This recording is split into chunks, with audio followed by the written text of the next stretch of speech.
හරි. අයිබෝන් බබාලා සාකච්ඡා කරන ප්‍රශ්නේ තමයි විරල ආශ්‍රිත බහුරූප ක්‍රියාවලියම නැත්නම් සාගර තරංග ආශ්‍රිත බහුරූප ක්‍රියාවලියේ ප්‍රශ්නයක් සාකච්ඡා කරනවා. ප්‍රශ්නේ පළවෙනි කොටස විරල කාදන කාරක තුන සහ තරංග කාදන ක්‍රියාවලි තුන නම් කරන්න. ඒකට ලකුණු දෙකයි. දෙක තරංග කාදන ක්‍රියාවලිය මගින් විරල ආශ්‍රිතව සකස් වන බහුරූප තුනක් පිළිබඳ විස්තර කරන්න. ඒක ලකුණු 6යි. තුන්වෙනි කොටස මේකේ රෝමී ලක්ෂණ 3 තරංග නිදිසාධන ක්‍රියාවලිය ආශ්‍රිත බහුරූප තුනක් පිළිබඳ විස්තර කරන්න. ඒකට ලකුණු 6යි. හතරවෙනි කොටස විරල කලාපය හායනය වීමට බලපාන මිනිස් ක්‍රියාවලි තුනක් විස්තර කරන්න. හායනය වෙනවා කියන්නේ විනාශ වෙනවා කියන එක නැත්නම් අහිතකර මට්ටමට වෙනස් වීම කියන එක. ආන් ඒකට බලපාන මිනිස් ක්‍රියාවලි තුනක් විස්තර කරන්න. ලකුණු 6ක් ඔකට හම්බ වෙනවා. රයිට්. එතකොට ලකුණු 2යි 6යි 6යි 6 ගානේ ලකුණු 20ක ප්‍රශ්නයක් මෙතන එහාට අපි ඔයත් එක්ක සාකච්ඡා කරනවා. පළවෙනි ප්‍රශ්නේ විරල කාදන කාරක තුන සහ තරංග කාදන ක්‍රියාවලි තුන නම් කරන්න විතරයි තියෙන්නේ, විස්තර කරන්න නෙවෙයි. එතකොට අපි මේ අංශ දෙක නම් කරන්න ඕනේ. ඉස්සෙල්ලා ලියන්න ඕනේ එන විරල කාදන කාරක කියලා. විරල කාදන කාරක කියලා ලියන්න. එහෙනම් පටන් ගන්න රෝමී ලක්ෂණ 1 කියන ප්‍රශ්නෙට පිළිතුර ඉස්සෙල්ලාම දානවා විරල කාදන කාරක. උදා විරල කාදන කාරක තුනක් අපි සාකච්ඡා කරනවා. නැත්නම් තුනක් අපි අඳුරගෙන තියෙනවා. ඒ තමයි එකක් තරංග කියන කෙනා විරල කාදන කාරකයක් නැත්නම් විරල බහුරූප නිර්මාණයට දායක වෙන ක්‍රියාවලිය. තව එක්කෙනෙක් තමයි උදම් ක්‍රියාවලිය. උදම්. තව එක්කෙනෙක් තමයි ප්‍රවාහ කියන එක. ප්‍රවාහ. එතකොට මේ විරල කාදන කාරක තුන නම් කරනවට එක ලකුණක් හම්බ වෙනවා. ඒකෙම අනිත් කැලේ තමයි තරංග කාදන ක්‍රියාවලිය. තරංග කාදන ක්‍රියාවලිය තුන නම් කරන්න කියලා කියනවා. තරංග කාදන ක්‍රියාවලිය තුනයි.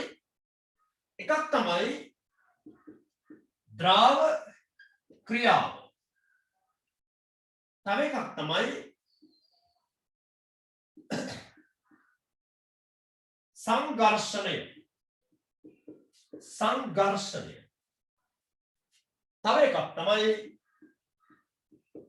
උල්ලේඛය හෙවත් මෙතෙන්ද කියනවා එකට තව නම ඝර්ෂණය කියන. මෙන්න මේ තුන තමයි තරංග කාදන ක්‍රියාවලිය වලට අයිති වෙන ඒවා. ද්‍රාව ක්‍රියාව, සංඝර්ෂණය, උල්ලේඛය සහ උල්ලේඛය හෙවත් ඝර්ෂණ සමාන. හරි?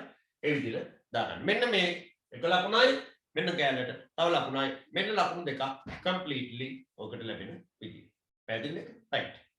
එතන උත්තරේ මේ විදිහට දාගන්න. විරල කාදන කාරක තුනයි තරංග, උදම්, ප්‍රවාහ.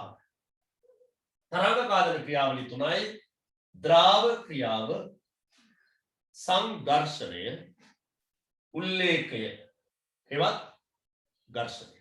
පැහැදිලිද? හරි. එතකොට ඒක හරි. ඊට පස්සේ ප්‍රශ්නේ දෙවෙනි කැලල තරංග කාදන ක්‍රියාවලිය මගින් විරල ආශ්‍රිතව සකස් වන බහුරූප තුනක් පිළිබඳ විස්තර කරන්න. තරංග කාදන ක්‍රියාවලිය මගින් විරල ආශ්‍රිතව සකස් වන බහුරූප තුනක් පිළිබඳ විස්තර කරන්න. රයිට්. මම මේක අයින් කරනවා. තරංග කාදනයෙන්ද විරල ආශ්‍රිතව ඇති වෙන බහුරූප තුනක් පිළිබඳ විස්තර කරන්න කියලා කියනවා. මේ බලන්න පුතේ. තරංග ක්‍රියාවලිය.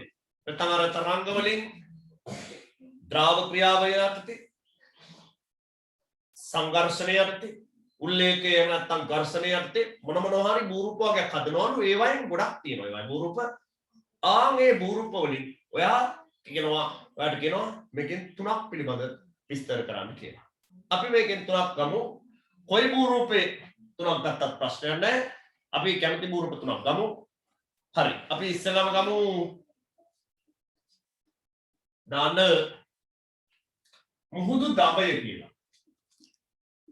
මුහුදු දඹය දාඹය ආරම්භ බයන්න කියන්නේ දඹය මුහුදු දඹය මේ බලන්න පුතේ මේ දැන් මෙන්න මේ විදිහට වෙරළ තියෙනවා ඔහොම වෙරළ තියෙද්දි සාගර තරංග ඇවිල්ලා ද්‍රාව ක්‍රියාවලිය යටතේ මේකේ දුර්වල පස සහ පාසාන කොටස් දිය කරලා ඉවත් කරනවා මේ ද්‍රාව ක්‍රියාවලිය සංඝර්ෂණයේදී කරන්නේ අර අරන් එන මේ රළ තරංග එනකොට අරන් එනවා ගල් කැට බොරළු කැට වැලි කැට මේ වගේ ඝන කොටස් මේවයින් වෙරළ දමලා ගහනවා එතන වෙරළ දමලා ගහනකොට වෙරළ පෘෂ්ඨයේ තිරස් අතට මේ අතට ගෙවිලා වෙරළ පෘෂ්ඨයේ එන්නම ගොඩබිම දෙසට පහුබහිනවා ඒකට කියනවා ගොඩබිම දෙසට පසු බසිනවා එතකොට මෙන්න දැන් රළ තරංග ඇවිල්ලා කෙලින්ම මෙන්න මේ බෑවම දක්වාම එනවා එතකොට මේ කොටසේ අපිට අර ඇවිදගෙන යන්න පුළුවන් වෙරළක් නැහැ රළ පා ගන්න පුළුවන් වෙරළක් නැහැ එතකොට මෙන්න මේ එකපාරටම තියෙන ප්‍රපාතාකාර බෑව මෙන්න මේ වෙරළාශ්‍රිතව තියෙන වෙරළේ කෙරවරවල් වල තියෙන මෙන්න මේ ප්‍රපාත ආකාරයේ බෑවුම් ලක්ෂණ වලට කියනවා පුතා අපි මුහුදු දඹයක් කියලා. එතන මුහුදු දඹය කියන ලක්ෂණය අපි දකින්නේ විශේෂයෙන්ම වෙරළේ සිද්ධ වෙන සංඝර්ෂණ ක්‍රියාවලිය යටතේ කාදනය වෙලා ඇති වෙන බෝරුප ලක්ෂණයක් කියලා. එතකොට මේ වෙරළ ආශ්‍රිතව ඇති වෙන මේ මුහුදු දඹය කියන එක අපිට මෙන්න මේ විදිහට ඇඳලා දක්වන්න පුළුවන් සරල සටහනක් විදිහට මේ තියෙන්නේ එකපාරටම බෑවුම් වෙච්ච ලක්ෂණයක්. එතකොට රළ තරංග මෙහෙම තියෙනවා. එතකොට මේක තමයි ඔය එකපාරටම බෑවුම් වෙච්ච ලක්ෂණය. මේ රළ තරංග මෙහෙන් එනවා ගල් කැට බොරු කැට ආදී වර්ධනවා.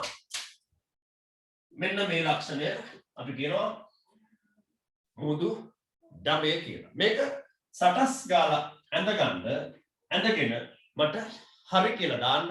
එතකොට අපි මේක ඉතුරු කොටස මේකේ නෝට් එක බලමු. මේකේ ලෝකේ ගොඩාක් තැන්වල තියෙනවා මේවා විශේෂයෙන්ම මේවා නිවර්තන කලාපීය රටවල් වලට වඩා වැඩිපුර තියෙන මේවා නිවර්තන කලාපයෙන් බැහැර ඒ කියන්නේ සෞම්‍යක්ෂාංශ සහ ඉහළ ද්‍රව ප්‍රදේශ වලට යනකොට තමයි වෙරළ කලාපවල මේ ලක්ෂණ වැඩිපුර දැක ගන්න පුළුවන්කමක් තියෙනවා. දැන් ඔය ස්කැන්ඩිනේවියා වෙරළ ගත්තොත් චිලි වල වෙරළ ගත්තොත් ජපාන් වෙරළ ගත්තොත් ඒ වෙරළ කලාපවල වැඩිපුර අපිට වගේ වෙරළක් නෙවෙයි තියෙන්නේ. වැඩිපුර මෙන්න මේ වගේ දල බෑවුම් සහිත ගල් පර්වත වලින් බෑවුම් වෙච්ච වෙරළ කෙළවරවල් තමයි අපිට දැක ගන්න පුළුවන්කමක් තියෙන්නේ. මේක තමයි මුහුදු දඹය කියන්නේ. මේක තමයි දියව.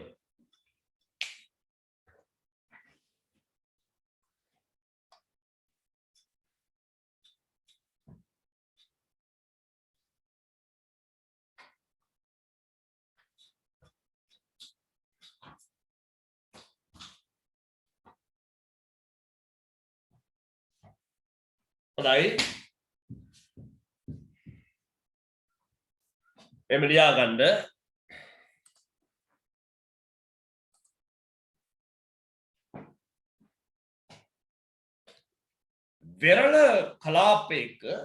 වෙරළ කලාපයක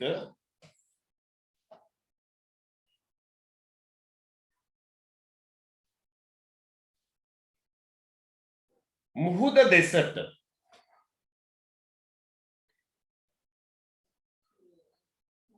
එක්වරම බෑවුම් වන ස්ථාන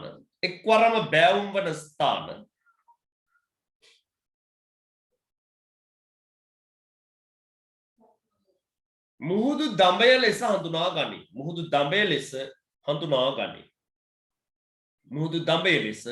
හඳුනා ගනී.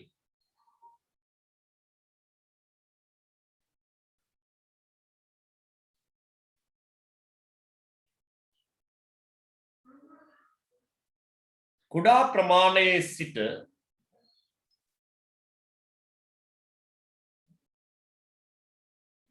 මීටර් කිහිපයක් උසින්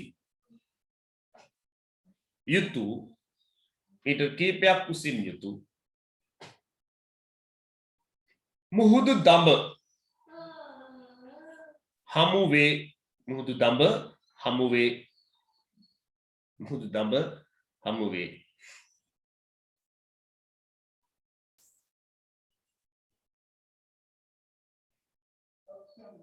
දැන් පුතේ මේ බලන්නකො මේක වෙලාවකට තව ටිකක් මේ දඹේ පල්ලෙහා කොටස තව හාරන මේම සංඝර්ෂණය නිසා තව හැරිලා යනවා ඒකම බලන්නකො වෙන්නද මෙහෙම බෑවුම ඔහොම තියෙද්දි මෙහෙම ඇතුළට පල්ලෙහාට තව ටිකක් හැරිලා යනවා ඇතුළට කාවදිනවා එතකොට අර මෙහෙම තිබ්බේ කියලා හිතන්නකො මෙහෙම තිබ්බේ දඹය දැන් මෙහෙට හැරෙනවා මේ ඇතුළට ගොඩ පිටට ඇතුලෙන් හැරෙනවා එමෙ මුඩ කැහැල්ල මෙහෙම නිකන් කඩා වැටෙන්න වගේ එල්ලිලා වගේ වුණ තියෙනවා ගල් ගුහාව වගේ නිකන් මේ උඩින් තියෙන මේ කැප් එක වගේ දක්වාම ඛාදනය වෙන්න පුළුවන් එහෙම වුණොත් ආයේ වෙන මොකුත් කියන්නේ නැහැ ඒකට තා විශේෂව ලොකු දේවල් කියන්නේ නැහැ දඹයම තමයි එම අවස්ථාවටපත් වුණොත් කියනවා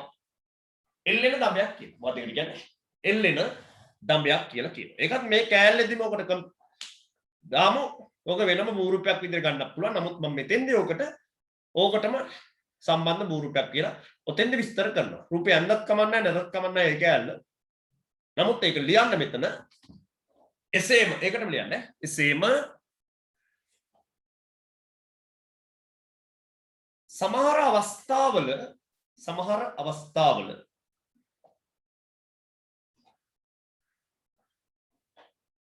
දඹයේ පහළ කොටස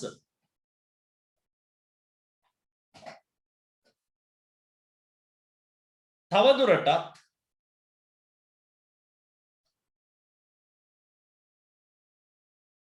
ගෙවා දැමීම නිසා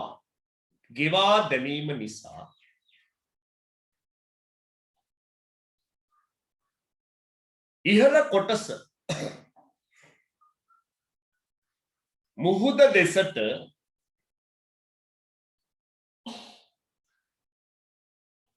නිරාගිය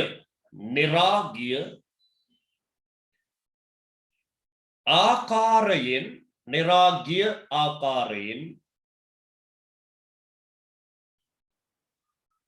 ඉතිරි වෙයි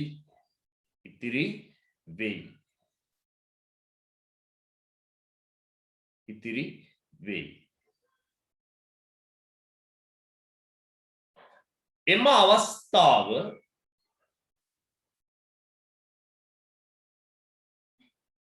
එල්ලෙන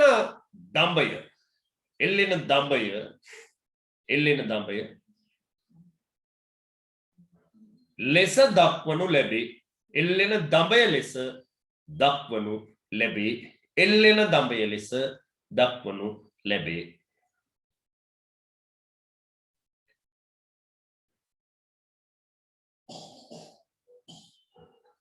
දඹ සකස් වීමට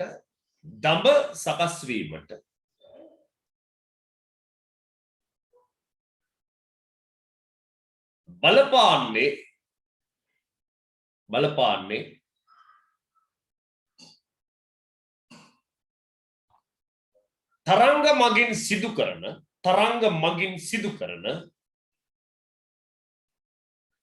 තරංග මගින් සිදු කරන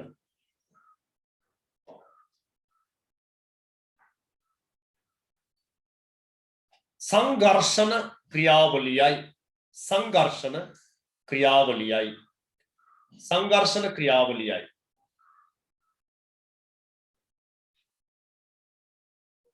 එනම්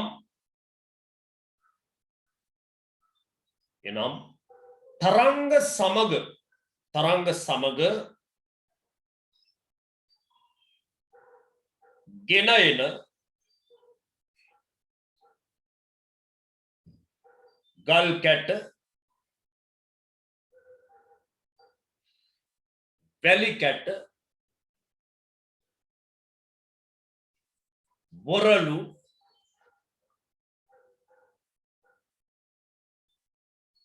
වැනි ඝන භාරය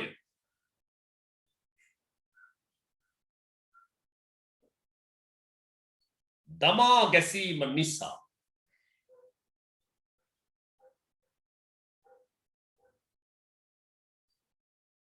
තිරස් අතට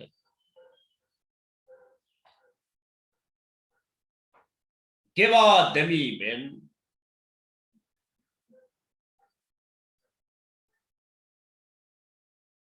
වෙරළ පසුබැසීම ඔස්සේ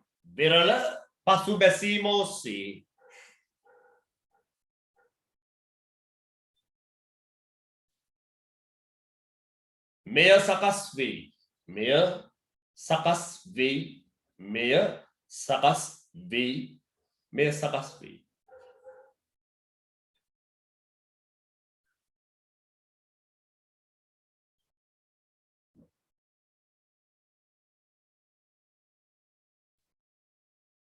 මෙම දඹ ලක්ෂණ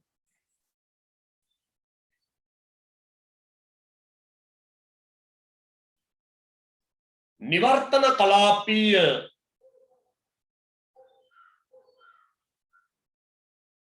වෙරළ ප්‍රදේශවලට වඩා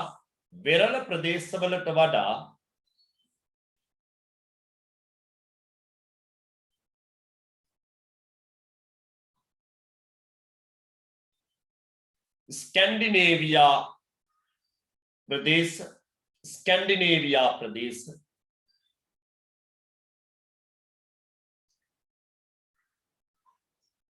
ස්කොට්ලන්ත වෙරළ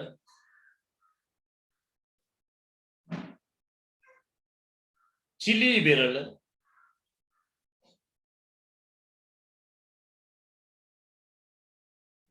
ජපන් වෙරළ වැනි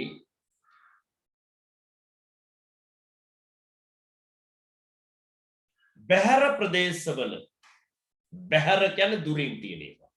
බැහැර ප්‍රදේශවල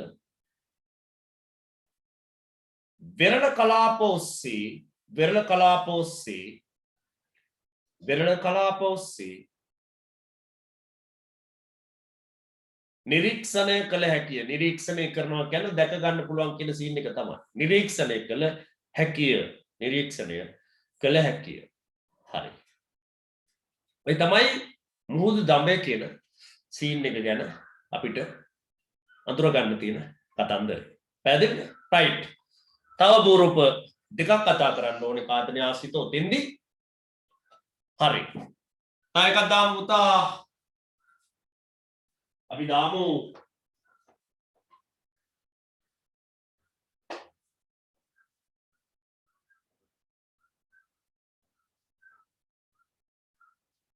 මුහුදු ගුහාව කියලා දාමු.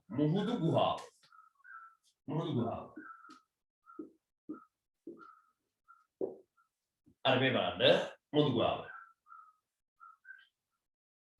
දැන් බබාලා මුහුදු ගුහාව කියන ලක්ෂණය ඇති වෙන්නේ මුහුදු දඹයක් ආශ්‍රිතවම තමයි.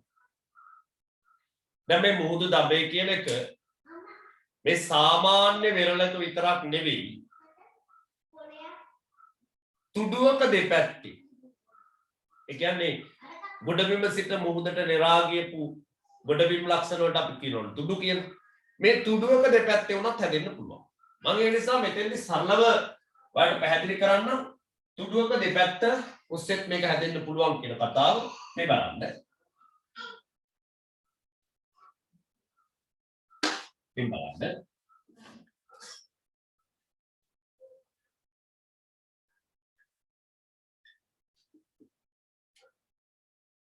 මම මෙතන දැම්මේ තුඩුවක් මේ තවත් තුඩුවක්. මේ තුඩු දෙකක් තියෙනවා.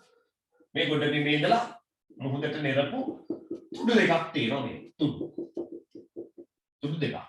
මෙන්න තියෙනවා මං කිව්ව විදිහේ අර පතරංග බෑවුම. මේක තමයි එතකොට ඔය දඹේ කියන ලක්ෂණය. දඹේ. මේ තියන්නේ මුහුදු වතුර. මේ නිල් පාටින් මම දාලා තියෙන්නේ මුහුදු ජල.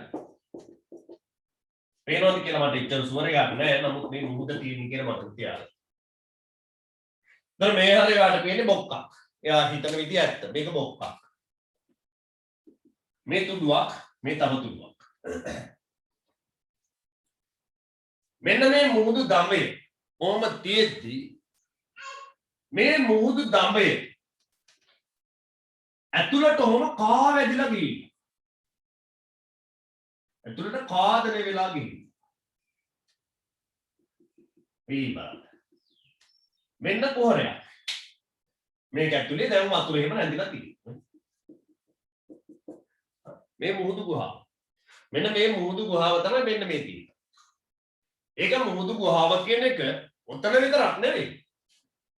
සාමාන්‍ය වෙරළක් තියෙන ඕන තරක හැදෙන්න පුළුවන්. මේ තුඩුවක් නැති තරක් හිතන්න. තුඩුවක් නැතුව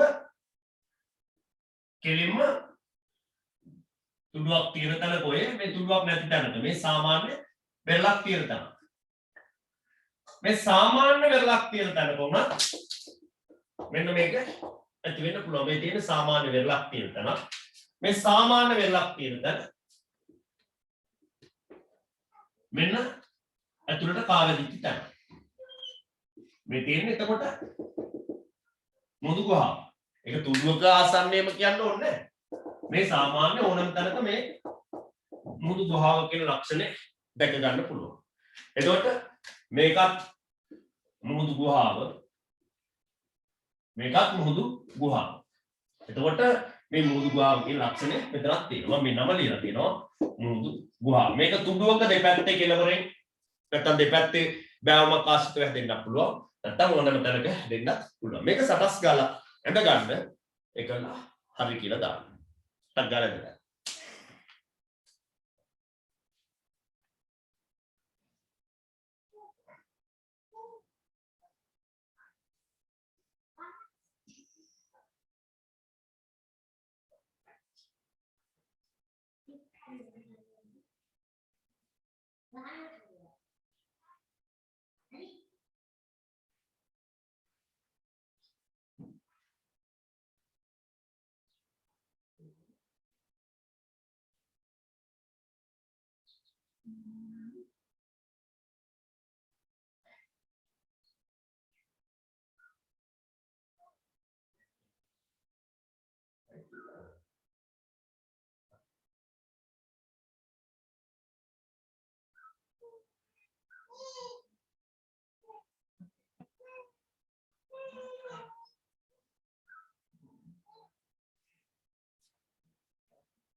හොඳයි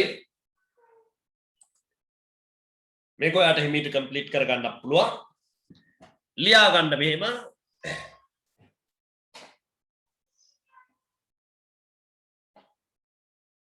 මුහුදු දඹයක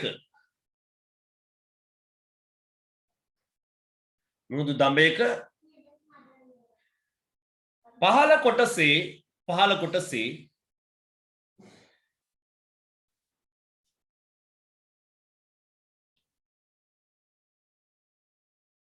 ගොඩබිම දෙසට කා වැදී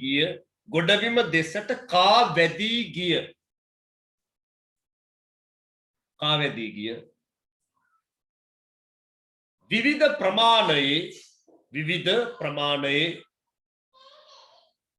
විවිධ ප්‍රමාණයේ කුහර ලක්ෂණ කුහර කියන්නේ සිදුරු කියන එක සිදුරු කියන වචනයට වඩා කුහර කියන එක පාවිච්චි කරන්න. කුහර ලක්ෂණය මුහුදු ගුහාව නම් වෙයි. මුහුදු ගුහාව නම්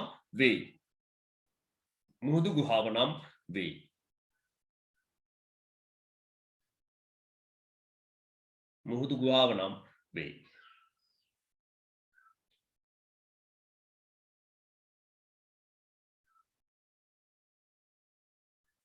සංඝර්ෂණයේ බලපෑම නිසා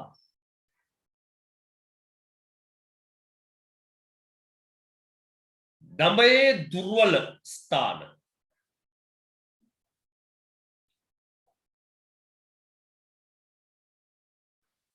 බිඳී ගොස්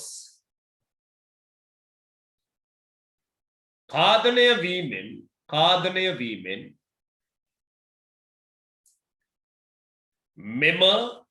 මෙම ලක්ෂණය ඇති වෙයි. මෙම ලක්ෂණය ඇති වෙයි. මෙම ලක්ෂණය ඇති වෙයි. මෙම ලක්ෂණය ඇති වෙයි. මෙම ලක්ෂණය ඇති වෙයි.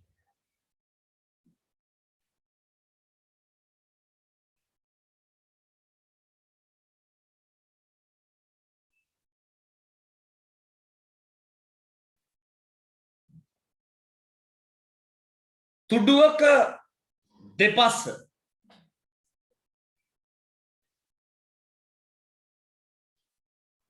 පවතින දඹයක උවද මේවා ඇතිවිය හැකිය. මේවා ඇතිවිය හැකිය.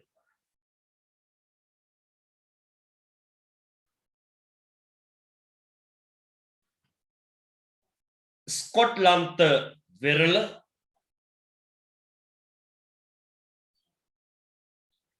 චිලි වෙරළ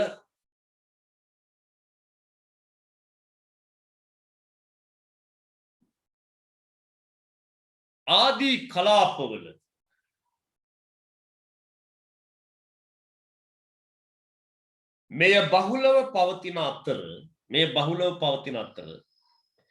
මෙය බහුලව පවතින අතර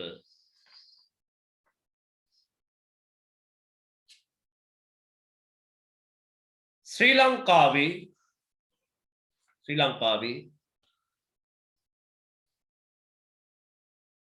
මාතර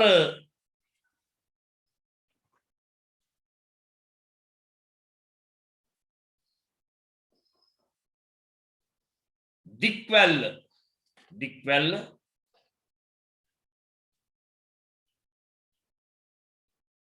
වෙරළාශ්‍රිතවද මුහුදු ගුහාවක් නිරීක්ෂණය කළ හැකිය. මුහුදු ගුහාවක් නිරීක්ෂණය කළ හැකිය. මුහුදු ගුහාවක් නිරීක්ෂණය කළ හැකිය. නිරීක්ෂණය කළ හැකිය. නිරීක්ෂණය කළ හැකිය.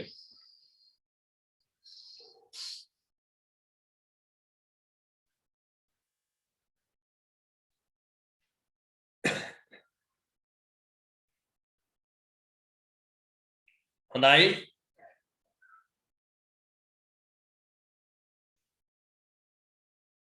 එතකොට පුතා දැන් බෝරුප දෙකක් ඔතෙන් ඉවර වෙනවා.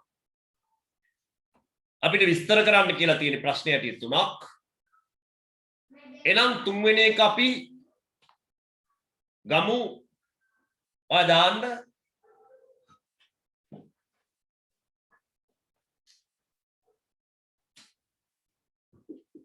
වාසිදුර සහ හුම්මානය. වාසිදුර සහ හුම්මානය. මේ හුම්මානයට උම්මානය කියලා කියනවා. හරි. උම්මානය තමයි ප්‍රසිද්ධියේ වැඩිපුර කියන කතාව. උම්මානය කියලා කියනවා. මේ බලන්න බබා. ඒකත් අර මොහොදු ගුහාවට පොඩි සම්බන්ධයක් ඥාතිකමක් තියෙනවා. ඒ කියන්නේ මෙන්න ඔය කියන මුහුදු ගුහාව කියන එක මේ මුහුදු ගුහාවක් තියෙන්නේ. මේ තියෙන්නේ දියම රළ තරංග ඇවිල්ලා වදිනවා මේකේ. මේ මුහුදු ගුහාව තියෙන්නේ. මේ මුහුදු ගුහාවම ඇතුළට කාවැදිලා තියෙනවා. සමහර තැන්වල මේ මුහුදු ගුහාවේ මේ විත්තිය මේ කැලේ පියස්ස කියන මේ පියස්ස උඩින් මේ රළ තරංගවල වේගයට සිරස්තට උඩට කා වැදිලා මෙන්න මේ වගේ ගැඹුරු වලවල් හිටියේ. මේ වලකට වැටුණොත් මෙතන එළියට එන්න පුළුවන්. ඒකයි අදහස් කරන්නේ. මෙන්න මේ සිදුරට තමයි අපි කියන්නේ වා සිදුර කියලා. මොකද හේතුව දැන් නිකන් හිතන්න. අපි වතුර බෝතලයකට වතුර පුරවලා අර මෙගා බෝතලයක් කිය ප්ලාස්ටික් බෝතලයක්. ඒ කොහොම සිරස් අතට ඕන තියලා තිරස් අතට ඕන තියලා මේක උඩින් සිදුරක් ගහලා කට ළඟට බෝතලේ පිඹිනවා. එතන මෙතන හුලං එළියට එනවා. මොකද අර සිදුර කපපු තැන. මෙතනත් තියෙනවා. රළ තරංග ඇවිල්ලා මේකට වදිනකොට මේක ඇතුලේ ඉතුරු වෙලා තියෙන හුලං මේ සිදුරෙන් එළියට එනවා. ආන් ඒ නිසා වායුව එළියට එන සිදුරක් ඉඳ තමයි ඔබට වාසිදුර කියලා කියන්නේ. වැඩේ කියන්නේ ජල ප්‍රමාණය අපි හිතුව එකවර තරංග 3-4ක් වදිනවා දබ දබ ගාලා. සද්ද වෙනස් ඒ වුණාට වදින්න පුළුවන්. දැන් ඇතුලේ තියෙන අතිරික්ත ජලයක් අර වායුවත් එක්ක එළියට විසිරෙනවා. වතුරත් විසිරෙනවා. සරාස් ගාලා ඉන්න සද්දෙකුත් එක්ක මීටර් 5ක් උඩට විදින තැන් තියෙනවා. මෙන්න මේ නිසා විශාල සද්දෙකුත් එක්ක ඉන්නේ. අර හුළඟ සද්දේ මේ ජලයේ සද්දේ ඔක්කොම නිකන් හම් ගාලා ලොකු සද්දයක් එනවා. හම් ගාලා. ඒ නිසා ගොඩාක් දුරට මේ සද්දය ඇහෙනවා. ආන් නිසා ගොඩක් දුරට මානය කියන්නේ දුරට. ඒ නිසා හම් කියන සද්දේ ගොඩක් ඈතට ඇහෙනින්ද තමයි ඔබට හුම්මානය කියලා කියන්නේ. ඒ කියන්නේ ජලය පිට වෙනකොට හුම්මානය, වායු විතරක් පිට වෙනකොට වාසිදුර. එකම ලක්ෂණය අර ක්‍රියාවලිය අනුව නම් දෙකක් පාවිච්චි කරනවා. මේක සට ගාලා දැන් අනිත්. එකල හරි කියලා දාන්න.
හොඳයි.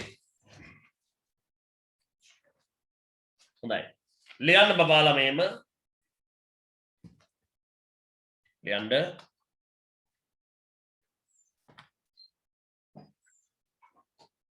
මුහුදු ගුහාවක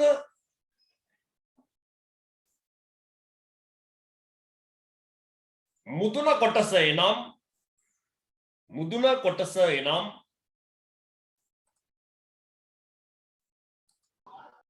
පියස්ස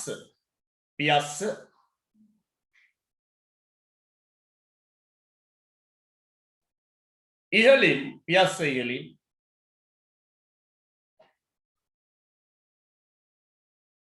සකස් වී තිබෙන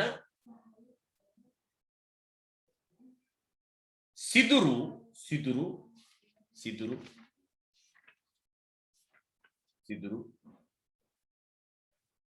වා සිදුර ලෙස දක්වයි.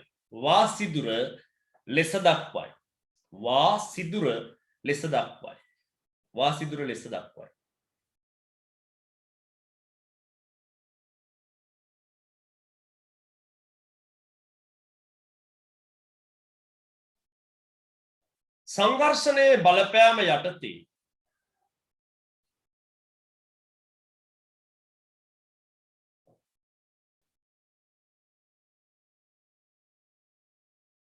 මුහුදු ගුහාව සකස් වීමෙන් පසු මුහුදු ගුහාව සකස් වීමෙන් පසු මුහුදු ගුහාව සකස් වීමෙන් පසු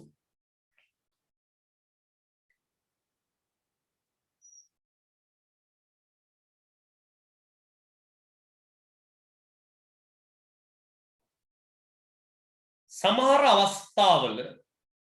අවස්ථාවල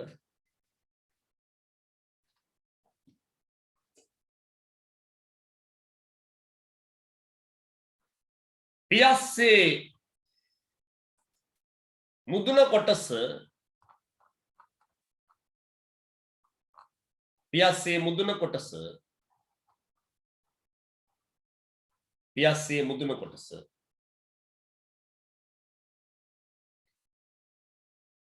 ද මුදුන කොටසද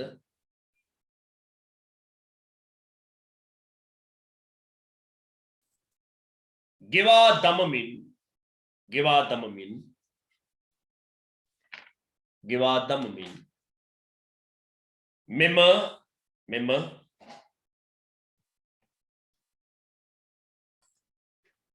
මෙම වාසිදුරු සකස් වෙයි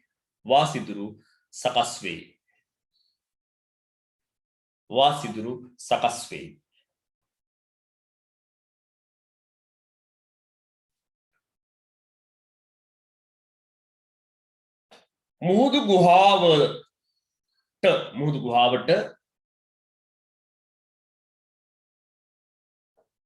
රළ තරංග වදින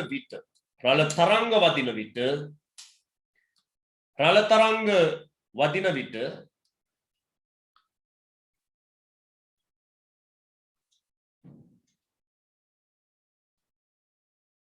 අභ්‍යන්තර වාතය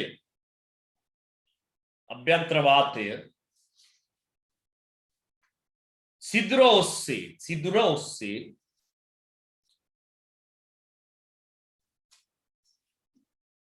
ඉවත් වන නිසා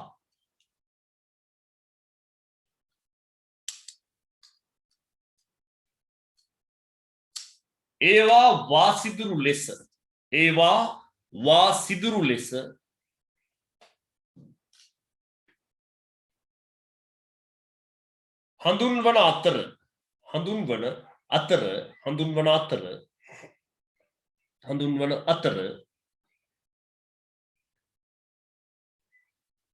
හඳුන්වන අතර සමහර අවස්ථාවල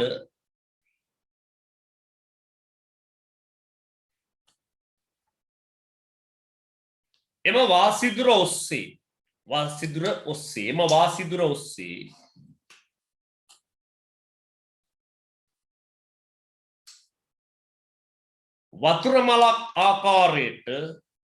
වතුර මලක් ආකාරයට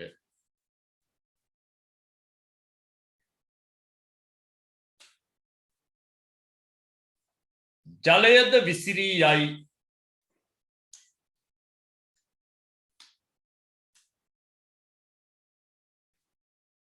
එසේ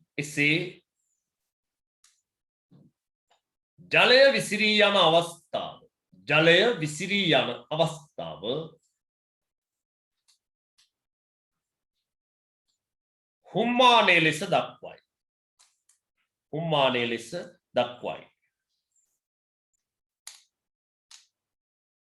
හුම්මානයේ ලෙස දක්වයි.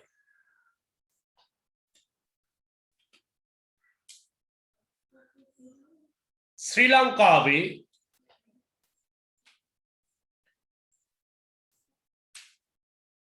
මාතර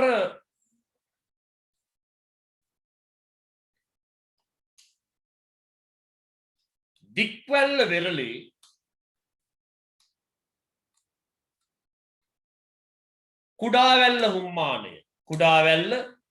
කුඩාවැල්ල කියන තැන තියෙන හින්දා තමයි එහෙම කියන්නේ.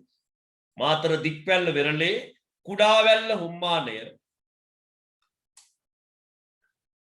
නිදසුනකි. කුඩාවැල්ල හුම්මානය නිදසුනකි. හොඳයි. එම කතාවත් එක්ක ඔයාට විභාගයේදී ඇහුවොතින් ප්‍රශ්නයක් ওই විදියට කාදනය ආශ්‍රිත ඇති වෙන භූරූපය මොකක්ද භූරූප තුනක් දක්වන්න ආරම ඒවා විස්තර කියලා. එතකොට ඕම් ওই ටික ඔයාලට ලියන්න පුළුවන්. ওই ටික හරි එහෙම නැත්නම් වෙනත් තව භූරූප හරි තුනක් කාදනය ආශ්‍රිත ඔය දක්වන්න පුළුවන්. නිදසුනක් විදියට ඔය තුන විස්තර කරේ. ඕක ඊටාම පැහැදිලි සහ සරල මරු උත්තරයක්. ඕක හොඳ උත්තරයක්. ඒ වගේම හොඳ කියන්නේ නිවැරදි වඩාත් හොඳ උත්තරයක්. රයිට්. එහෙනම් බබාවරු තුන්වෙනි ප්‍රශ්න කෑල්ල. තරංග නිදිසාධන ක්‍රියාවලිය ආශ්‍රිත භූරූප තුනක් පිළිබඳ විස්තර කරන්න. තරංග නිදිසාධන ආශ්‍රිත භූරූප තුනක්. මේ ආශ්‍රිතවත් භූරූප සෑහෙන ප්‍රමාණයක් තියෙනවා. තරංග කියනකොට තරංග වර්ග කීපයක් තියෙනවා. ඒවා ගැන අපි කතා කරමු මේ නෝට් එක යන අතරේදී. මේකෙන් ඇති වෙන භූරූප කීපයක් තියෙනවා. අපි තුනයි උතන සාකච්ඡා කරන්න බලන්නේ. එහෙනම් ඉස්සෙල්ලාම එක බලමු. පළවෙනි එක නිදිසාධනෙන් හැදෙන භූරූපයක්.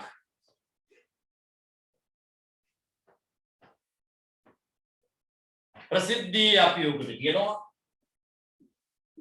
වැල්ල කියලා. වැල්ල කියන භූරූපයක්. නම් කරන්න වැල්ල කියලා. හරි. දැන් හොඳ බබා වගේ බලන්න.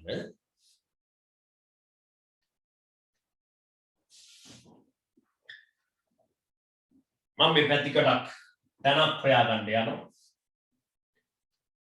නිකන් හිතන්න. මේ ගොඩබිම කොටස. මේ තියෙන්නේ මුහුද පැත්ත. මුහුද මේ තියෙන්නේ. මේ ගොඩබිම කොටස.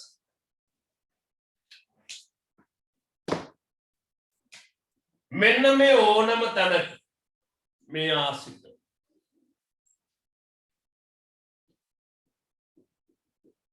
වැලි තැන්පත් කරලා තියෙනවා නම් ඒකට අපි පොදුවේ කියනවා වැලි ස්කන්ධයක් තියෙනවා නම් වැලි ගොඩක් තියෙනවා නම් වැලි ගොඩවල් තියෙනවා නම් ඒවට කියනවා වැල්ල කියලා. දැන් පුතා මේ සාමාන්‍ය තරංග වලින් ගෙනල්ලා මෙහෙම වැලි ගොඩවල් මෙහෙම දානවා එක දිගට. අපි සුපුරුදු දකින්න වැල්ල එහෙම එකක්. ඒක සාමාන්‍ය වැල්ල කියලා යොමුට කියන්නේ. මොකද සාමාන්‍ය වැල්ල. මම මෙතන ලියනවා සාමාන්‍ය වැල්ල. මේ බලන්න ඒ සාමාන්‍ය වැල්ල. හැබැයි සමහර තැනක මෙන්න මම මෙතන අඳිනවා මුහුදු බොක්කක්. ඒ කියන්නේ ගොඩබිම පැත්තට කා වැදිච්ච තැන. එන්නේ බොක්කේ වෙරළා ඉන්නේ මෙන්න වැල්ල තැම්පත් වෙලා. මෙතන වැල්ල තියෙනවා. මෙහි. බොක්කේ උඩ කොටසේ. ඔය තැනක වැල්ල තිබ්බාම මේ තියෙන වැල්ල. ඒවට පුතා අපි කියන්නේ බොක්කේ උඩුවාරිය. ඒකට කියන්නේ අපි බොකු හිස් වැල්ල කියලා. බොකු හිස් වැල්ල කියලා කියනවා. බොක්කේ හිස කොටසේ තියෙන හින්දා බොක්කු හිස් වැල්ල කියනවා. ආය වෙලාවකට මෙන්න මේ බොක්කට රළ තරංග යනවා. මේ බොක්කේ වතුරනේ තියෙන්නේ. මෙහෙ යන තරංග මෙහෙට යනවා. හැබැයි නිකන් වෙලාවකට මේ බොක්ක ඉස්සරහා තටි වැලි ගොඩවල් හැදෙනවා.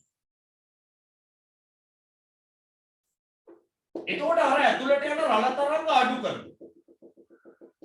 එතන යන්න දෙන්නේ නැහැ. නිකන් චෙක් පොයින්ට් එකක් වගේ. එකපාරට යන්න බෑ. මීට ඒව රළ තරංග ඔහොම යන්න හැදී. ඒ කියන්නේ රළ තරංග වලට බාධාවක් මේ. නිකන් නැන්දම්ම හිටගත්තා වගේ වැල්ල මෙතන ගොඩ ගැහිලා තියෙනවා. මේවට කියන්නේ පුතා බොක්කු බාධක වැල්ල. බොක්කට බොක්ක ඇතුළට යන වතුර වලට බාධා කරනවා. ඒ නිසා ඒවා බොක්කු බාධක වැල්ල. බොක්කු බාධක වැල්ල. අපි ඉස්සරහට කතා කරමු මෙයා කැටි ගැහෙන අවස්ථා තියෙනවා ගල් ගෙඩිය වගේ. එතකොට බොක්කු බාධක පරයක් වෙනවා. දැනට මේක බොක්කු බාධක වැල්ල. තියෙනවා පුතා. මෙහෙම ගොඩබිම ඉඳලා මුහුද පැත්තටම වැලි ගොඩවල් ඕම හැදිලා. හැබැයි තාම ගල් වෙලා නැහැ. තාම වැලි ගොඩවල්. ඒ කියන්නේ ලොකු රළ තරංගයක් ආවොත් ආයෙත් ඉවත් වෙලා යනවා. මේවට පුතේ අපි කියන්නේ අවුර. சொல்லுங்க අවුර. අවුර නෙවෙයි අවුර කියලා කියනවා. අවුර. අවුරක් කියන්නේ මොකක්ද? අවුර. අවුර. ආය වෙලාවකට සමහර තැන් තියෙනවා දැන් මේ ගිය සතියේම ආන දකින්න නැති රළ තරංග පට්ට සැරයි. අර මුහුද කලාපවල කැළඹිලා මෙව්වා වෙන. දැටි සුළං නිසා වැලි ගොඩවල් පිටින් ගෙනල්ලා ආයේ වෙරළේ ඉස්සරහ නෙවෙයි පිටිපස්ස මේ හරියක් විතර ගෙනල්ලා දාන්න. ඒ වෙරළ ටික පස්සහට වෙන්න වැලි ගොඩවල් තියෙනවා නම් මේකට තඩි රළ එන්න ඕනේ. ඒ රළ කුණාටු රළවල රළවල්. ඒවට කියන්නේ පුතා කුණාටු වැල්ල කියලා කියන එකෙන් අදලේ ඉවත්. කුණාටු වැල්ල. කුණාටු වැල්ල. අය සමහර තැන් තියෙනවා. ඒකේ ගල් කැට බොරළු කැට ටික ලොකු වැලි කැට වැඩි. නිකන් ගල් කැට බොරළු කැට වගේ නිකන් මෙටල් ගොඩක් කොට ගැහුවා වගේ පාරක් අය. එහෙම නිකන් වැල්ල නිකන් පෑගෙන කොට නිකන් හරි අමාරුයි. නිකන් හරි කැට ගතිය. අර අපි ගෙදවල් වලට ඔය කපරාදු කරන්නේ වැඩි කෙල්ලලා සල්ලාඩ කරපුවාම ඉතුරු වෙන්නේ අර ගල් කැට්ට කුට්ටි වගේ. ඒ වගේ. නිකන් මහා හිත කීරි ගහන මෙව්වා කන්න තියෙන්නේ වගේ. හරි හයියයි. ඒවට කියන්නේ පුතා අස්ටිල වැල්ල. මොස්ටිල මොල්ල අස්ටිල වැල්ල. මෙන්න අස්ටිල වැල්ල. මේකම වැල්ල තමයි. එක විදිහේ තන අනුව හැදෙන විදියම වෙනස් වෙනවා. මේ වගේ වැල්ලක් ඇතින්නේ මෙහෙම ගෙලවලා කොට ගැහුවට හරියන්නේ. ඒ අරන් එන්නේ අනුතීර තරංග දෙපැත්තෙන් එන තරංග වලින් මේ වැල්ල හැදෙන්නේ. මේ විදිහට වැල්ලේ ස්වරූප ගොඩක් තියෙනවා. හැබැයි පොදුවේ ඔය ඔක්කොටම කියන්නේ වැල්ල කියලා හිතන්න. මේක සටස් ගාලා අඳින්න. එතනලා හරි කියලා දාන්න.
හොඳයි.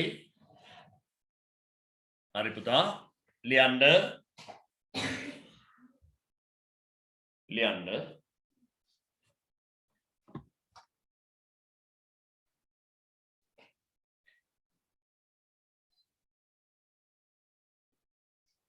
विरल आश्रितव सामान्य तरंग කොමාවක් අනුතීර තරංග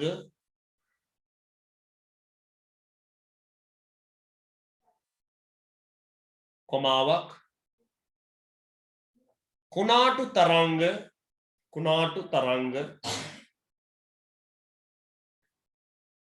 කොමාවක්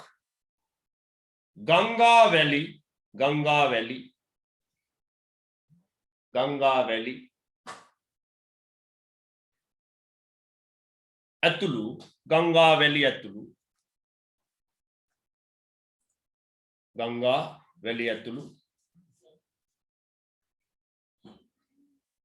मूलाश्र वलिन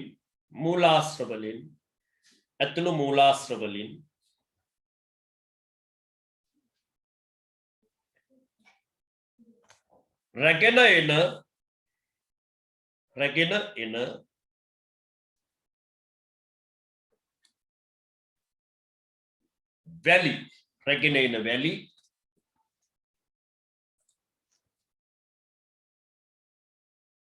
තැන්පත් කිරීමෙන්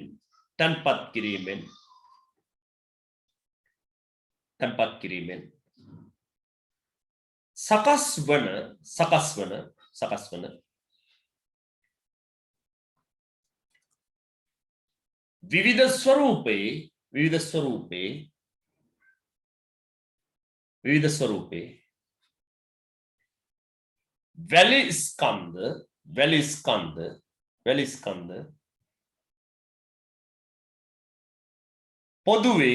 වැලි ස්කන්ධ පොදුවේ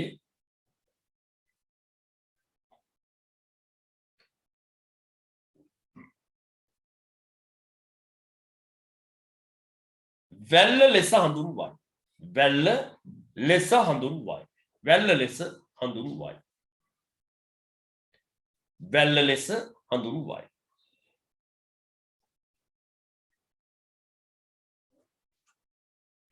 සකස් වන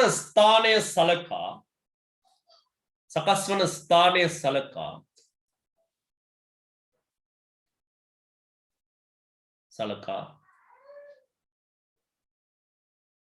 සාමාන්‍ය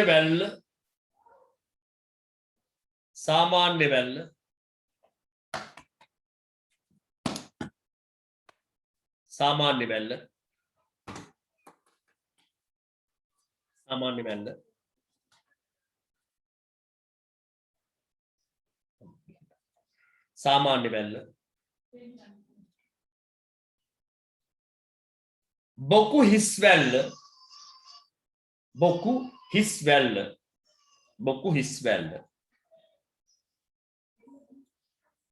බොකු හිස් වැල්ල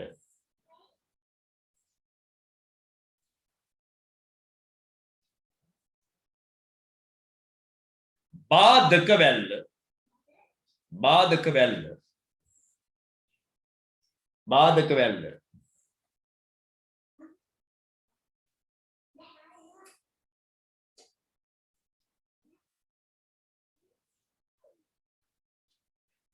වැලි අවුර නැත්නම් වැලි අවුර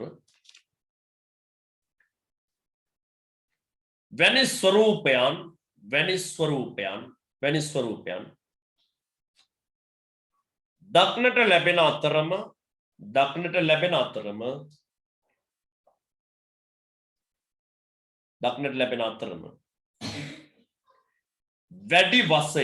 වැඩි වශයෙන් කැට කැබලි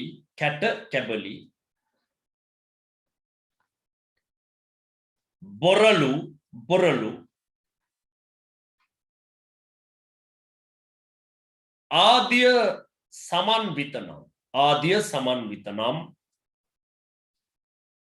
ආදිය සමන්විතනම්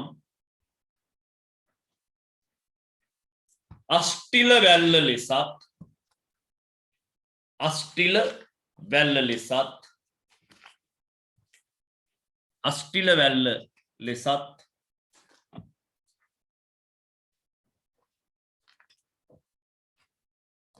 කුණාටු අවස්ථාවලදී කුණාටු අවස්ථාවලදී කුණාටු අවස්ථාවලදී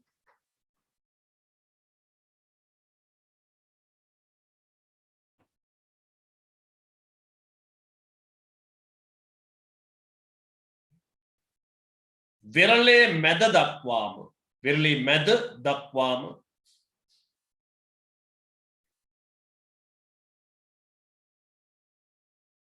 රැගෙන එන වැල්ල රැගෙන එන වැල්ල රැගෙන එන වැල්ල ගොඩ ගැසුණු විට රැගෙන එන වැල්ල ගොඩ ගැසුණු විට කුණාටු වැල්ල ලෙසත් කුණාටු වැල්ල ලෙසත් හඳුන්වනු ලැබේ කුණාටු වැල්ල ලෙසත් හඳුන්වනු ලැබේ ලෝකයේ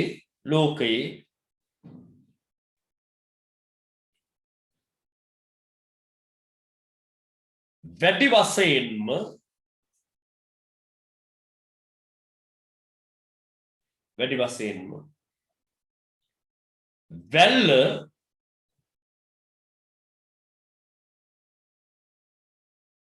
නිර්මාණය වී ඇත්තේ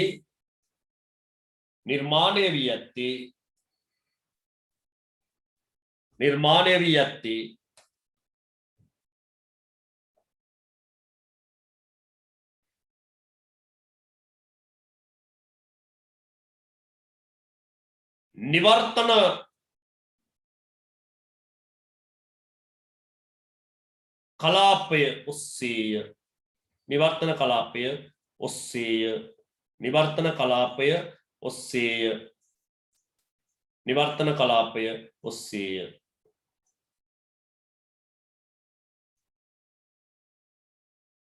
කලාපය ඔස්සේය හොඳයි එතන බබාලා ඔය විදිහට අපි වැල්ල ගැන කතා කරුවේ හරි හොඳයි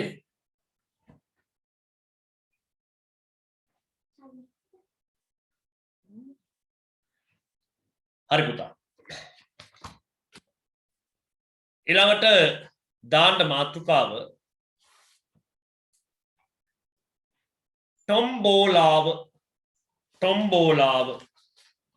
ටොම්බෝලාව නැත්නම් ටොම්බෝලෝ කියලා කියන එක නම් කියනවා ටොම්බෝලෝ කියනවා ටොම්බෝලාව කියලා කියනවා ටොම්බෝලාව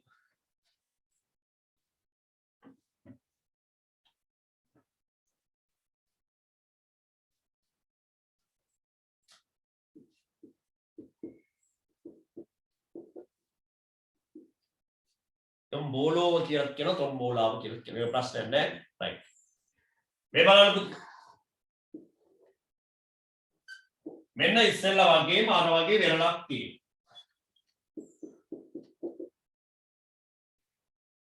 ඒ කියන්නේ ප්‍රධාන කොටබිම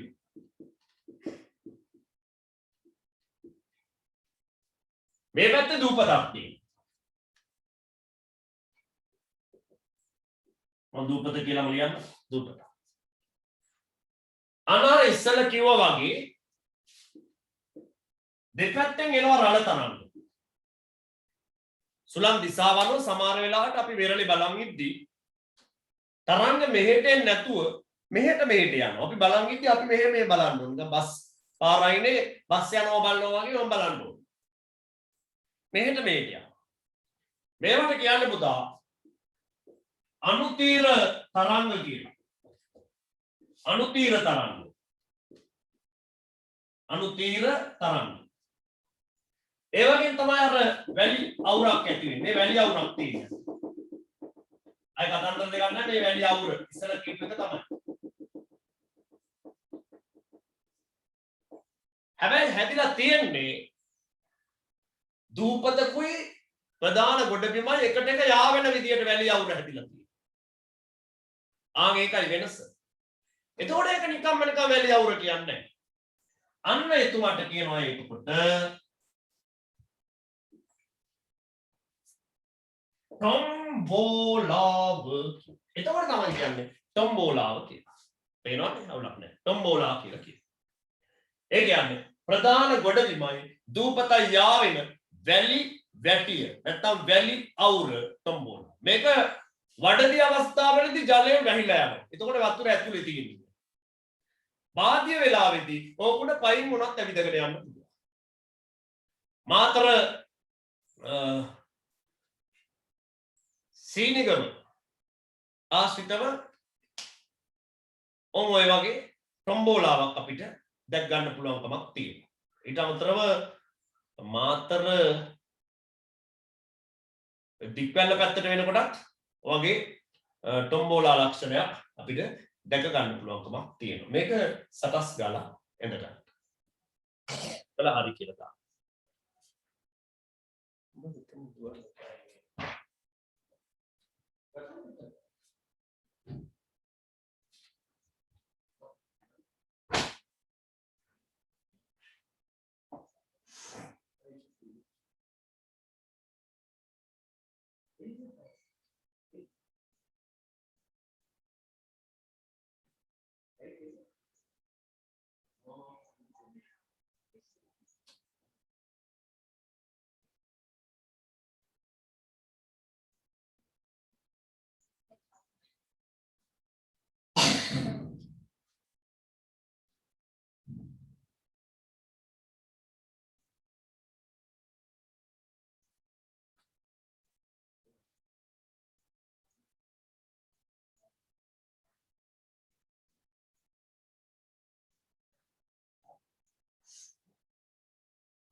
අනුතීර තරංග කියලා මේ තියෙන්නේ.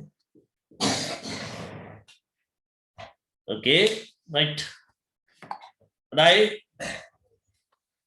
ලියන්ට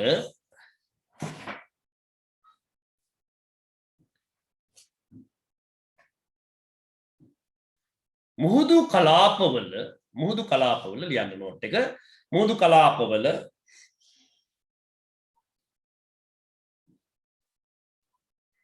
ප්‍රධාන ගොඩබිම සහ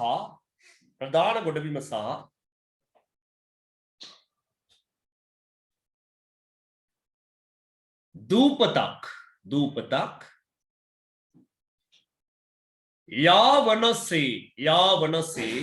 යාවනසේ සැකසී තිබෙන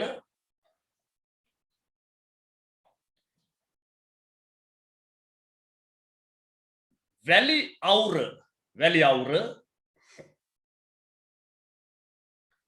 टොම්බෝලාව නම් වේ. මෙය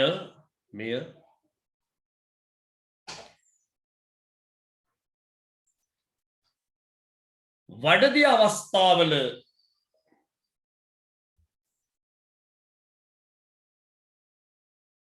ජලයෙන් වැසී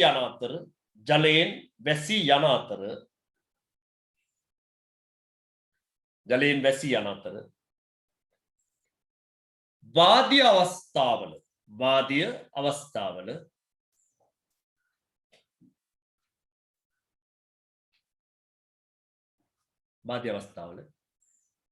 නිරාවරණය වෙයි. කියන්නේ වැහිලා නැහැ පේනවා. නිරාවරණය වෙයි.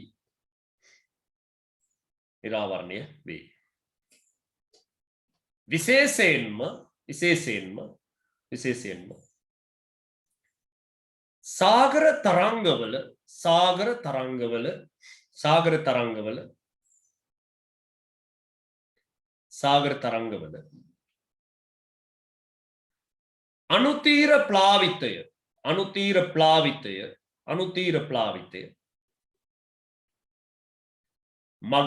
අනුතීර ප්ලාවිතය මගින්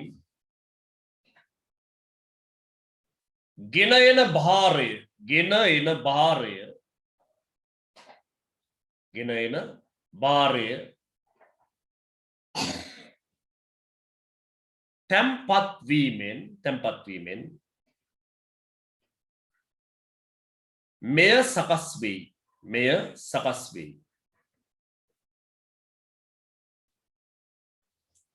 ශ්‍රී ලංකාවේ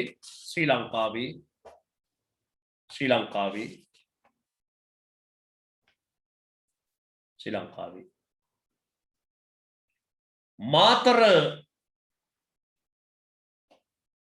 වෙරළ ආශ්‍රිත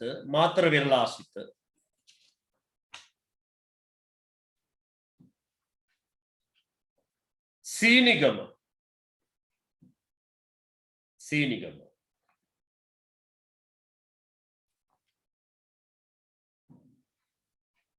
ආශ්‍රිතව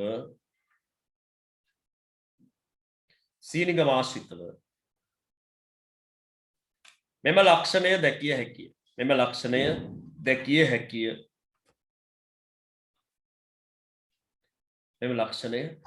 හැකිය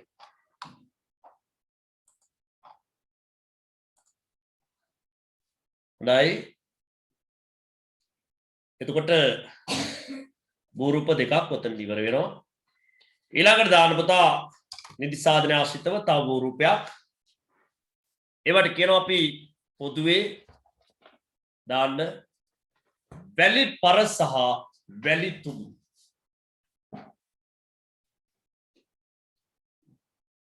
වැලි පර සහ වැලි තුඩු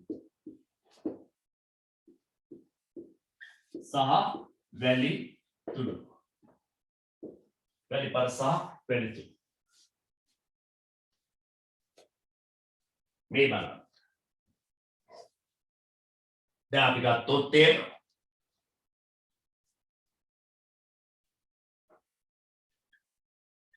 ආපහු මෙන්න මම වෙල්ල කලාපයක් අඳිනවා ඉස්සෙල්ලා වගේම මේ තියෙන මුහුද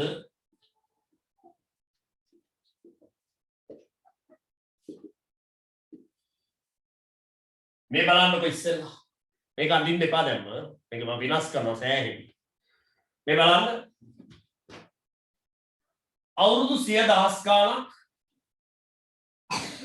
වැලි තට්ටු තැම්පත් වෙනකොට උඩින් ඇති කරන තෙරපුම සහ පහළ ඇතිවන උෂ්ණත්ව වෙනස්කම් නිසා වැලි කැට වැලි අංශු එකට එක බැඳෙනවා එකල කැට ගැහෙනවා ඒකට කියනවා සෛලායනය කියනවා ස්පටිකීකරණය කියනවා ගල් ගැහෙනවා කියනවා ඒක කතා ආගේ වැලි ගොඩවල් ගල් ගැහිච්ච වෙලාවක අපි ඒකට කියන්නේ ඉතින් වැලි පරයක් කියන. ඒකට අපි කියනවා වැලි පරයක් කියලා කියනවා. තේරුණා? ඒ වැලි පරය විශේෂයෙන්ම මුහුදු බොක්කක් ආශ්‍රිතව ඔහොම මම ඉස්සෙල්ලා කිව්වා වගේ මේවා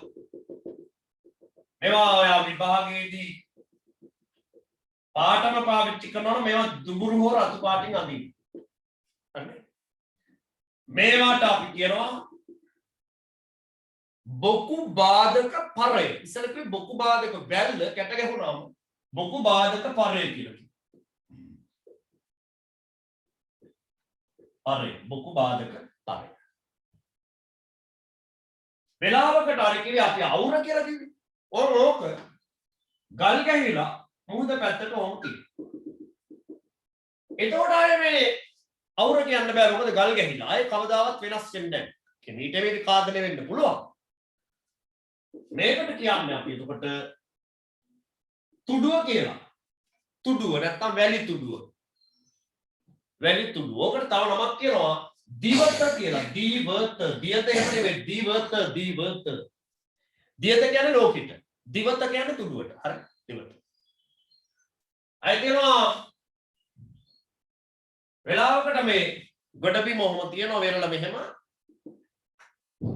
මුහුදට ටිකක් මුහුදේ ඒ කියන්නේ වෙරළට පොඩ ඈතින් පේනවා ඔහොම ගල් ගහිච්චි වැලි පාර තියෙනවා ඒ මුහුද ටිකක් ගොඩබිමට ඈතින් තියෙනවා ඒවට කියන්නේ පුතා අපි පෙර ලොබ පරය වෙරළට ඔබ්බෙන් වෙරළට යහා පැත්තෙන් තියෙන පරය නිසා වෙරළොබ පරය කියලා කියනවා. මේ විදියට අපිට විවිධ විදියට මේ වැලි පර සහ තුඩු අඳුර ගන්න පුළුවන්. මේ ඔක්කොම වැලි පර තමයි මේක අර මොහොතට නෙරා ගියපු හින්දා එකට විශේෂයෙන් කියනවා තුඩුව කියලා. තුඩු වර්ග කීපයක් තියෙනවා. වෙලාවකට තියෙනවා ඉස්සරහා කැලේ නිකන් මෙහෙම අර දත් සෙට් එක වගේ ඉස්සරහටම නෙරලා තියෙනවා. ඒ මොනොත් ඒවට කියන්නේ මොකද්ද සතුන්ගේ දිවත. මේව ඉස්සරහම එක කොක්ක වගේ තියෙනවා. ඒව වක් දිවත නැත්නම් කොක්කු දිවත කියනවා. නිකම්ම තියෙනවා. ඒව සාමාන්‍ය දිවත කියනවා. ඒවට ඒක අපි නෝට් එක ඇතුලේ දාගමු.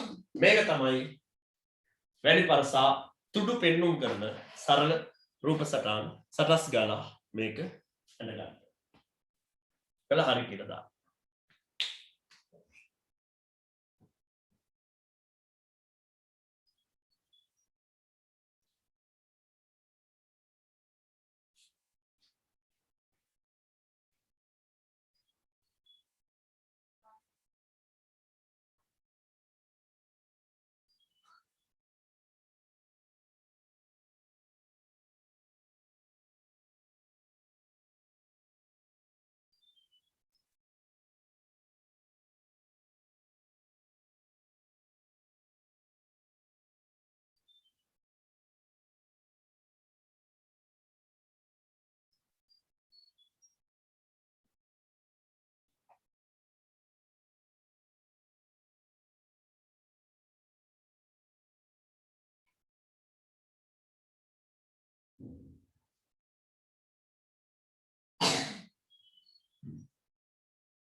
හොඳයි. හරි.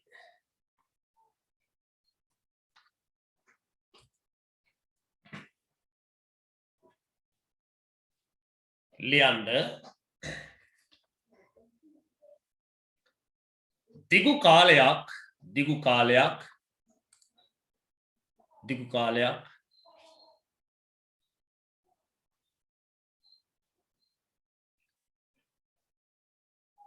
කැටගැසීමට ලක් වූ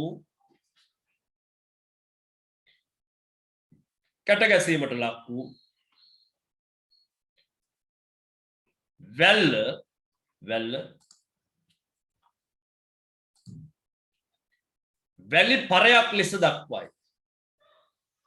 වැලි පරයක් ලෙස දක්වයි.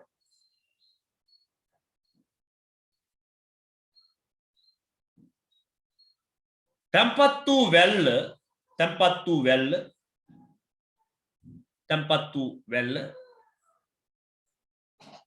වසර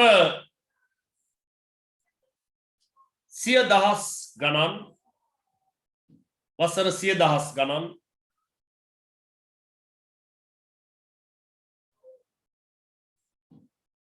ඉහළින්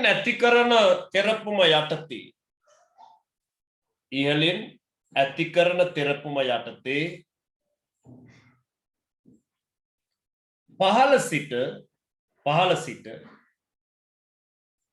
කැටි ගැසීමෙන්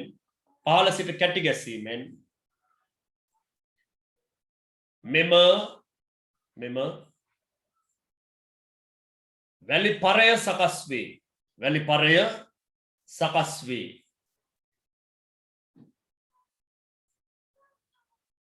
සකස් වේ.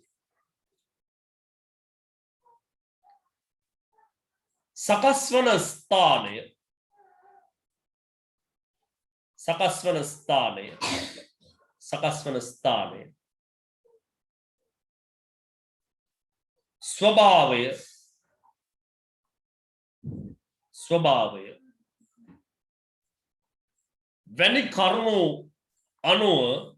කරුණු අනුව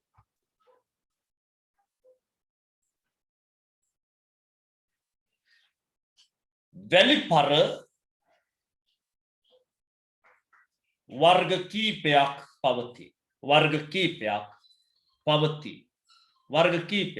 පවතී.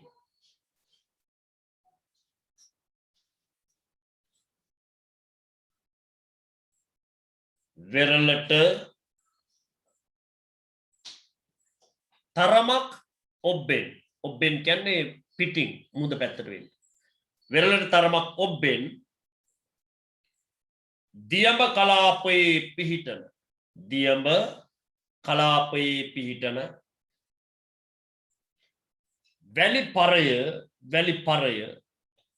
වැලිපරය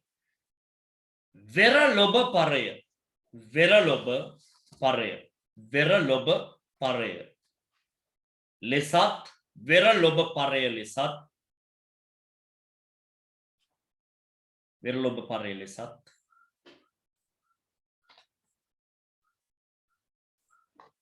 බොක්කු මුව ඒ කියන්නේ අර බොක්කේ කට කෑල්ල අර තඩි කට තියෙන ඒක බොක්කු මුව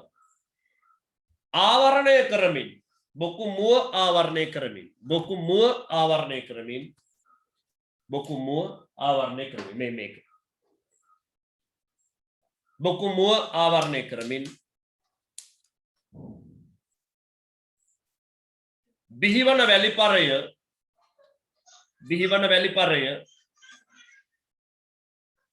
බිහිවන වැලිපරය බොකු බාධක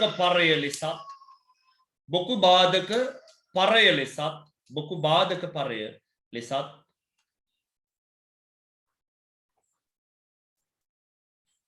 වෙරළේ සිට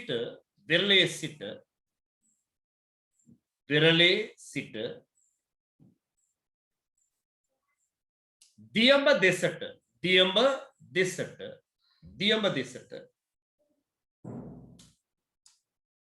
ගොඩබිමක්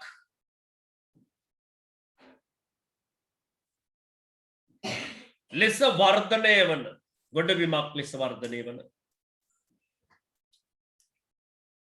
වැලිපරයක්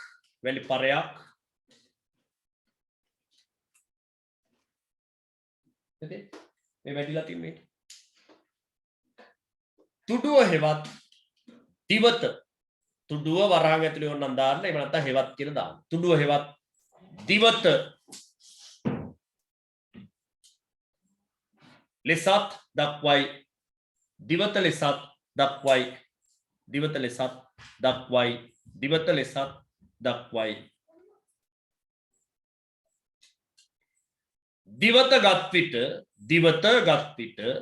දිවත ගත් විට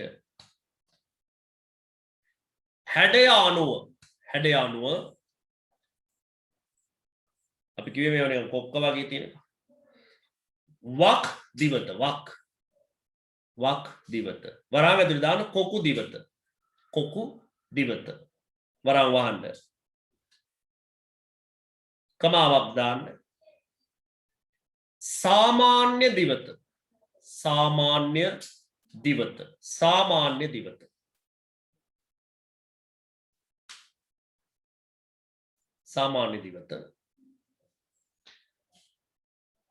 කමාවක් සතුන්ඩ දිවත තුන්ඩ ඩයන්න අගට ඩක්වුව කියන්නේ සතුන්ඩ දිවත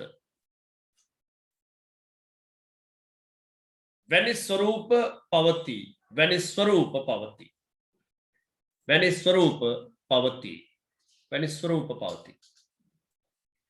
ශ්‍රී ලංකාවේ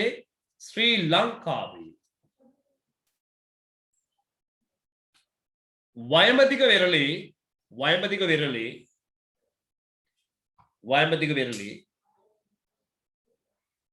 මන්නාරම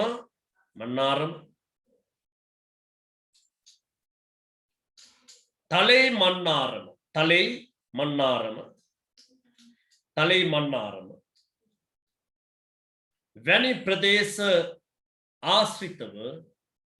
වැනි ප්‍රදේශ ආශ්‍රිතව වැනි ප්‍රදේශ ආශ්‍රිතව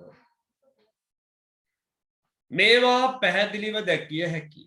මේවා පැහැදිලිව දැකිය හැකිය. මේවා පැහැදිලිව දැකිය හැකිය. හොඳයි. එතකොට බබා මේකේ රෝමයේ ඉලක්කම් ප්‍රශ්න 3 නැත්නම් ප්‍රශ්න 3ක් පොතලින් ඉවර කරනවා. හතරවෙනි ප්‍රශ්න කෑල්ල. හතරවෙනි ප්‍රශ්න කෑල්ල. එතයා අහන ප්‍රශ්නේ තමයි වෙරළ කලාපය හායනය වීමට බලපාන මිනිස් ක්‍රියාවලි තුනක් විස්තර කරන්න. මේ හායනය වෙනවා කියන එකේ අදහස වෙරළ කෑලි කැඩිලා බිඳිලා ඉවත් වෙන එකයි එක්ක වෙරළ දූෂණය වෙලා වෙරළේ සරු බව නැති වෙලා කොරල් පර බිඳිලා අරාමය වෙලා විවිධ විදියට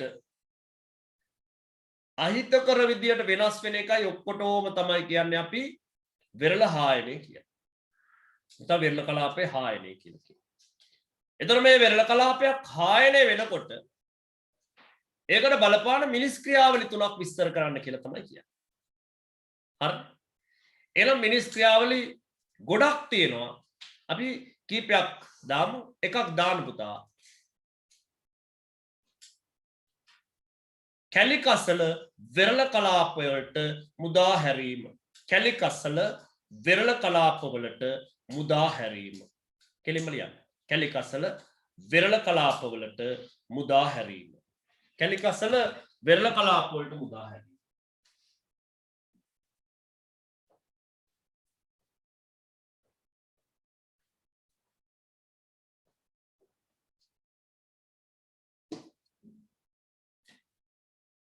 කැලිකසල වෙරළ කලාප වලට මුදා හැරීම. මේ බලන්න.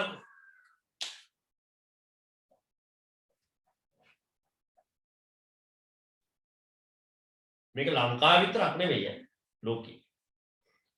ලෝකේ තියෙනවා නාගරික කැලිකසල.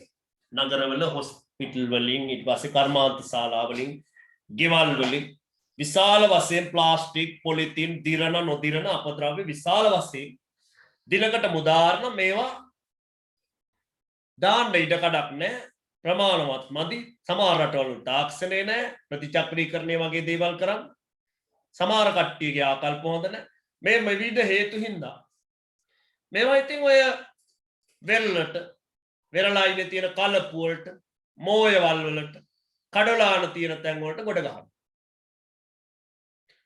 එතකොට වෙරළ කලාපය ඒකේ ඉන්න ජීවීන්ට ඒකේ තියෙන පසට ඒ වෙරළ කලාපයේ දූෂණය වෙලා අහිතකර මට්ටමකට බලපාන. ඒ විතරක් නෙවෙයි. ඔය කර්මාන්ත ශාලාවල තියෙන අපද්‍රව්‍ය කිසිම ඉවක් බවක් නැතුව වෙරළ කලාපයටම මුදා හැරලා තියෙනවා. දැන් මේ ගේ සතිය විතර ලංකාවේ ආශ්‍රිතව සිද්ධ වෙච්චි අර ඇති වෙච්චි අර ඩයමන්ඩ් මොකක් හරි නමක් තිබ්බේ බ්ලූ ඩයමන්ඩ් මොකක්ද එක ඔය එක්ස්ප්‍රස් පර්ද හරි මොකක් හරි කියන එක ඊට කලින් ඔය නැව් දෙකක් ලංකාවේ වුණේ ඒවයින් කොහොමද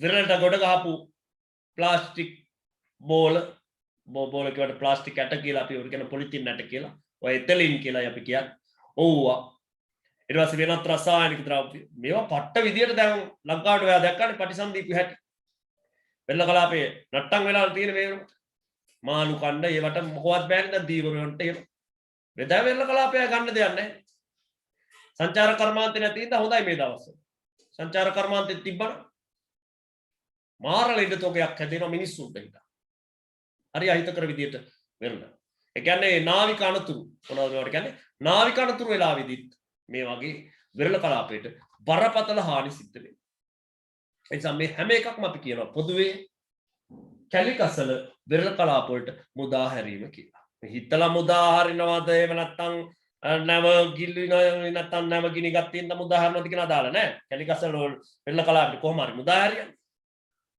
ඉතින් හානි.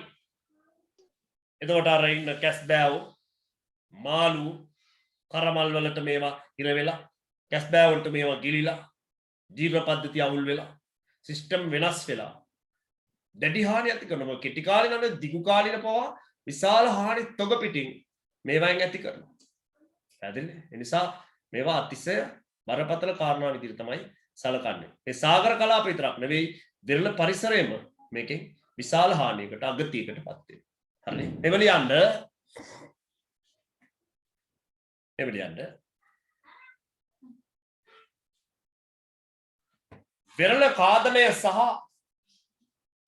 වෙරළ කාදනය සහ වෙරළ කලාප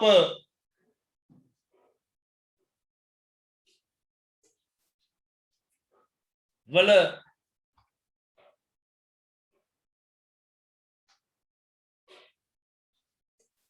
ජෛව අංශය පස ජලය ආදී අංශ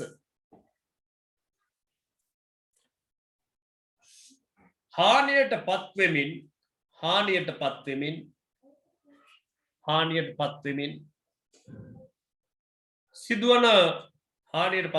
සිදුවන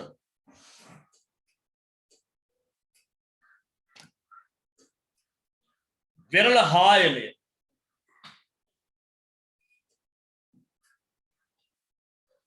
කෙරෙහි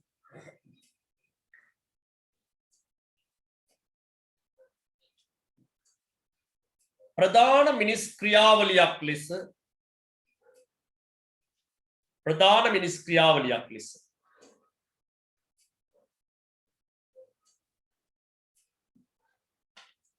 මිනිසා විසින් සිදු කරන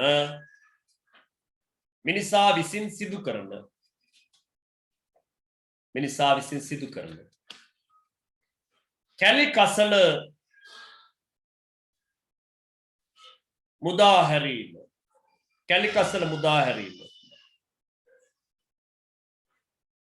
බලපායි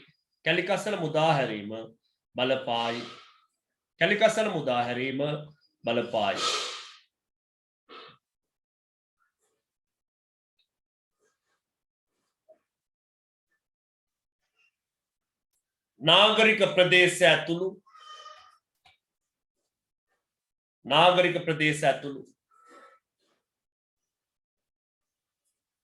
ජනාවාස වලින්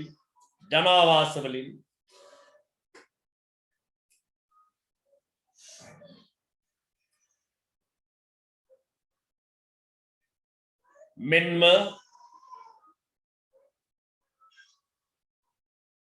කර්මාන්ත ශාලා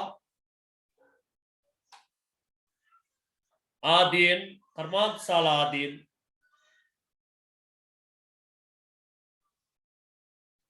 මුදාහරින අපද්‍රව්‍ය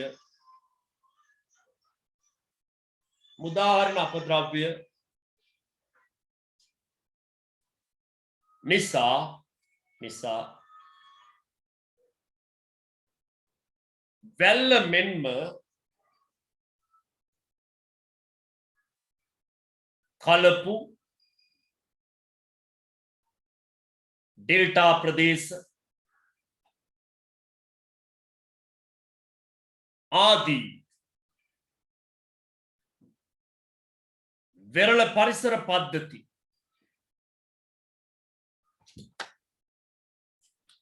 සහ ඒවායේ ජීවීන්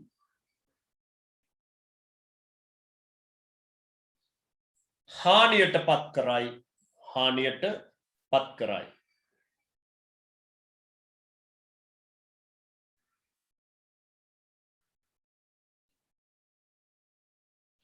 ශ්‍රී ලංකාවේ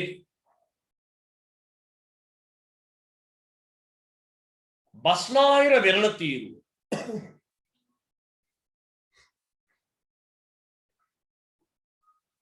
කමාවක් දකුණු ඉන්දීය වෙරළ තීරුව දකුණු ඉන්දීය වෙරළ තීරුව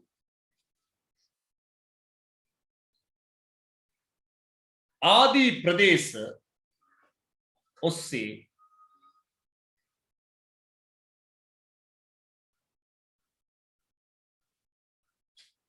මේ ආකාරයට සිදුවන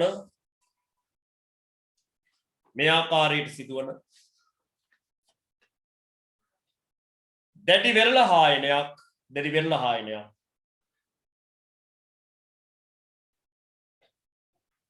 නිරීක්ෂණය කළ හැකිය. දැඩි වෙරළ හායනයක් නිරීක්ෂණය කළ හැකිය.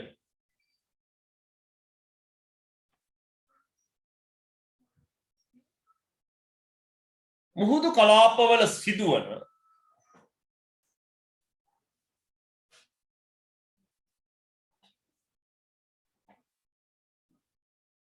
න්‍යෂ්ටික අත්හදා බැලීම්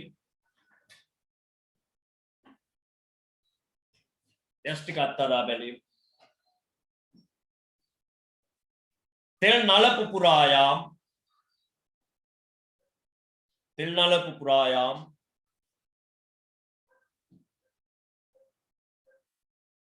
නාවික අනතුරු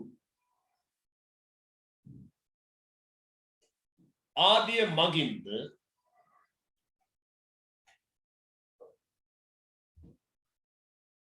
වෙරළ පරිසරය කෙරෙහි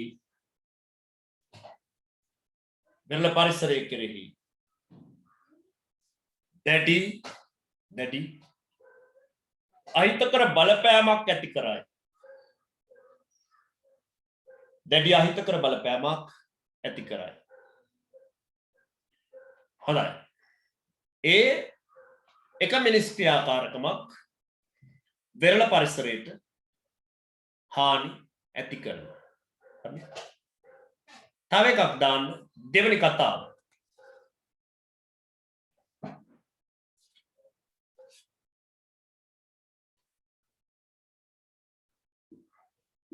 වෙරළ කලාපවල සිදුවන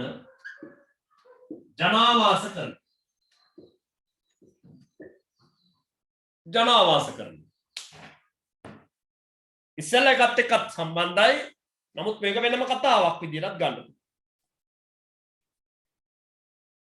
දැන් මේ බලන්න.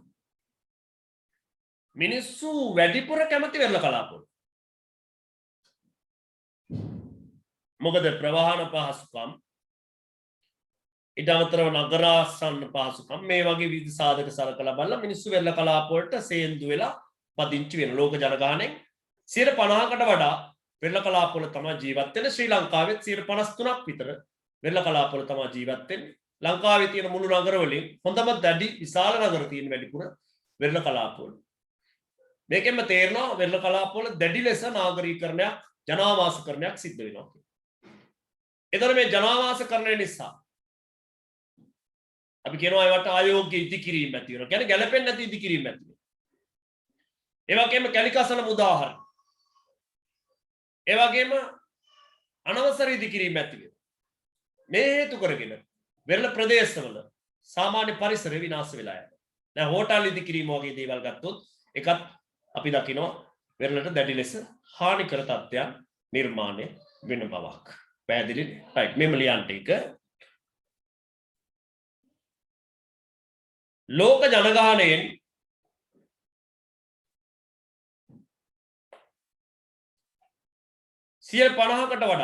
150කට වඩා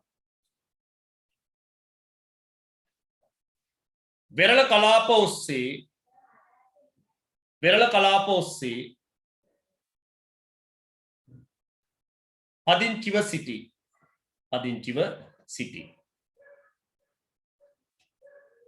පදිංචිව සිටි. එසේම ජනාධික නගර වැඩි ප්‍රමාණයක්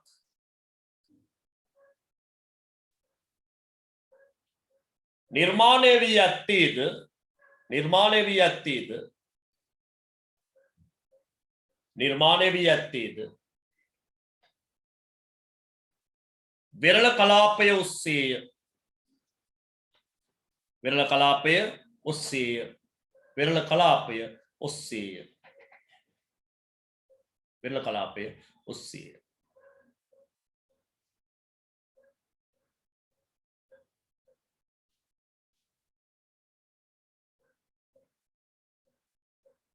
මේ නිසා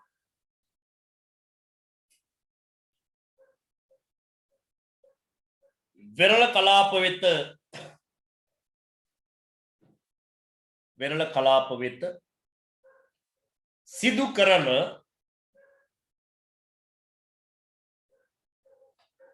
කැලිකසල බැහැර කිරීම මෙන්ම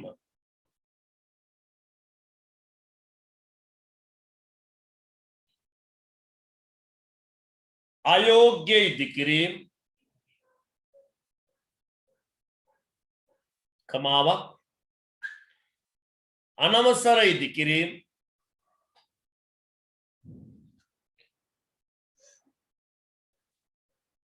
හේතු කරගෙන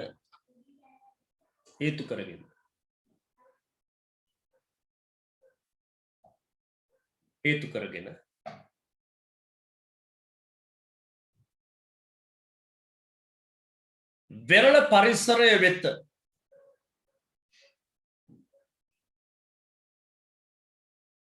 අහිතකර බලපෑමක් ඇති කරයි. අහිතකර බලපෑමක් ඇති කරයි.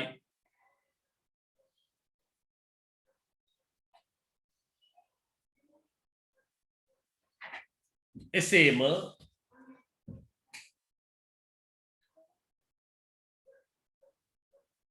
හෝටල් කර්මාන්තයද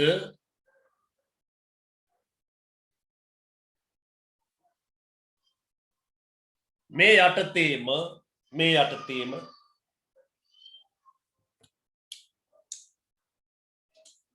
වෙරළ පරිසරයට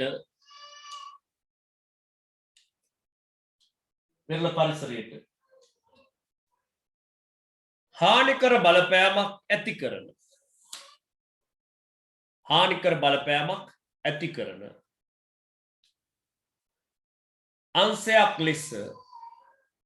අංශයක් ලෙස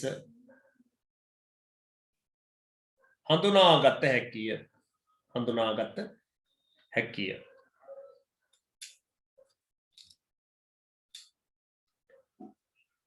ශ්‍රී ලංකාවේ දකුණු සහ බස්නාහිර වෙරළ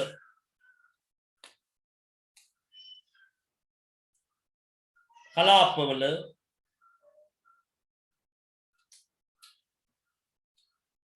අධික ජනාවාසකරණය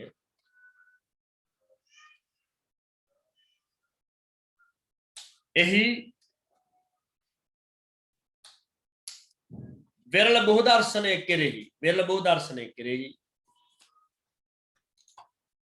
බහුදර්ශනය කෙරෙහි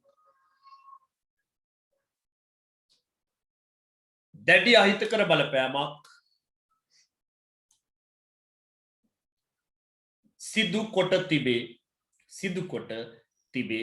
සිදු කොට තිබේ.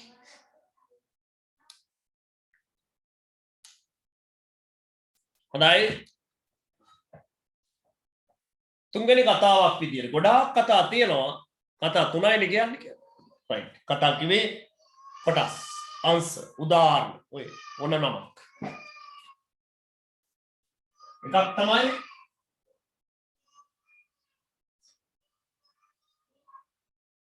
හිරිගල් ඇතුළු ද්‍රව්‍ය ඉවත් කර ගැනීම.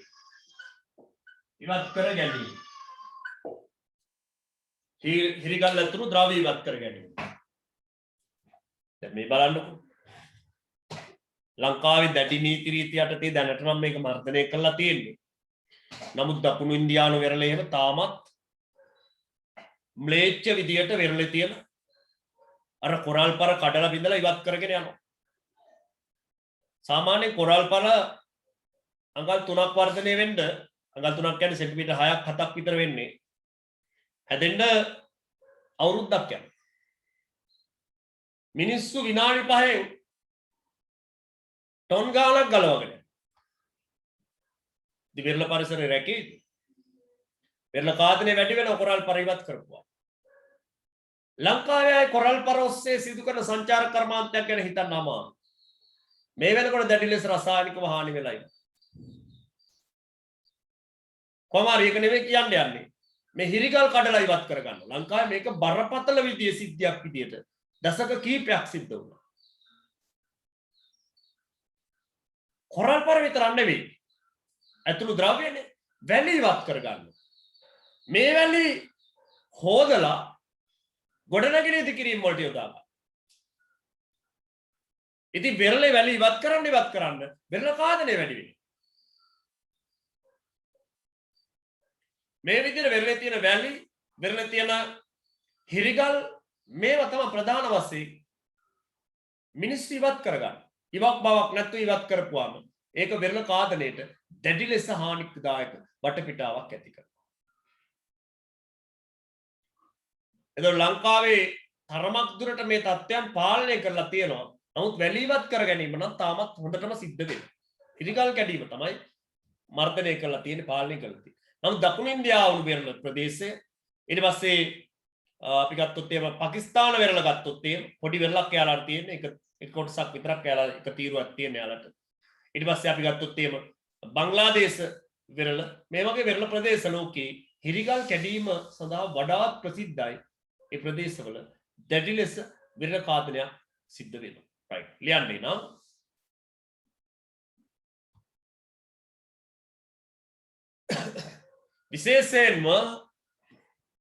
විශේෂයෙන්ම ඉදිකිරීම් කටයුතු උදෙසා ඉදිකිරීම් කටයුතු උදෙසා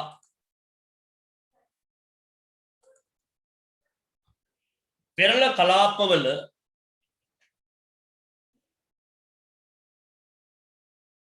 වැලි හිරිගල් වැනි ද්‍රව්‍ය ඉවත් කර ගැනීම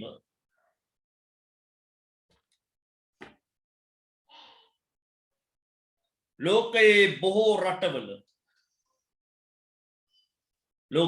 රටවල දශක කීපයක් තිස්සේ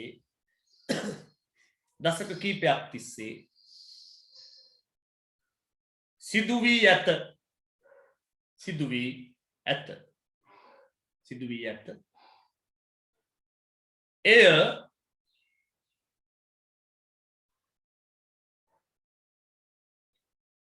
ශ්‍රී ලංකාවේ මෙන්ම බොහෝ රටවල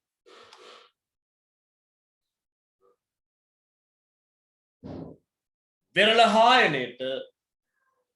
හායනයට දැඩිව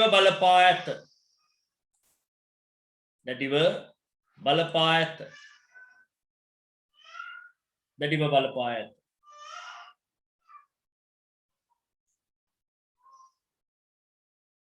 ශ්‍රී ලංකාවේ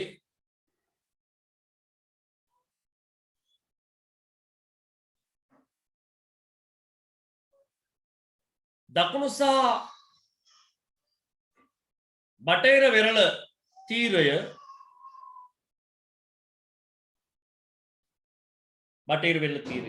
දකුණු සහ බටහිර වෙරළ තීරය දශක කීපයක් තිස්සේ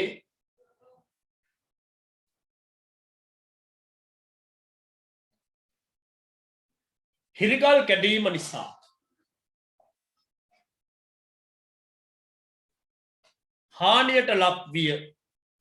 හානියට ලක් විය. දැන් ඒක නැති නෑ කියන එක ඇඟවෙනවා. හානියට ලක් විය. දකුණු ඉන්දීය වෙරළ පාකිස්තාන වෙරළ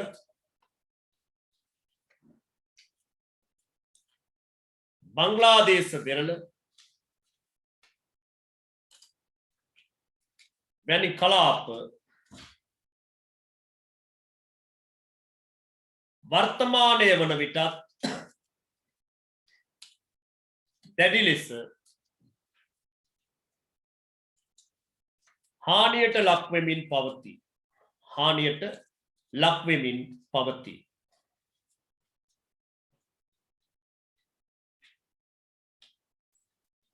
හානියට ලක්වෙමින් පවතී.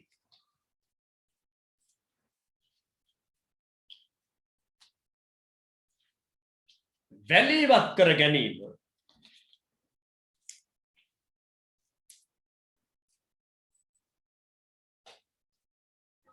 වෙරළ කලාපවලින් මෙන්ම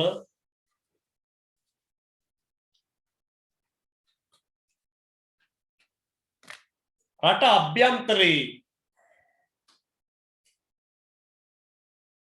ගංගාවලින්ද සිදු කරන නිසා එය වැල්ල පෝෂණය වීමට වැල්ල හැදෙන්නේ නැහැ කියන එක කියන්නේ වැල්ල පෝෂණය වීමට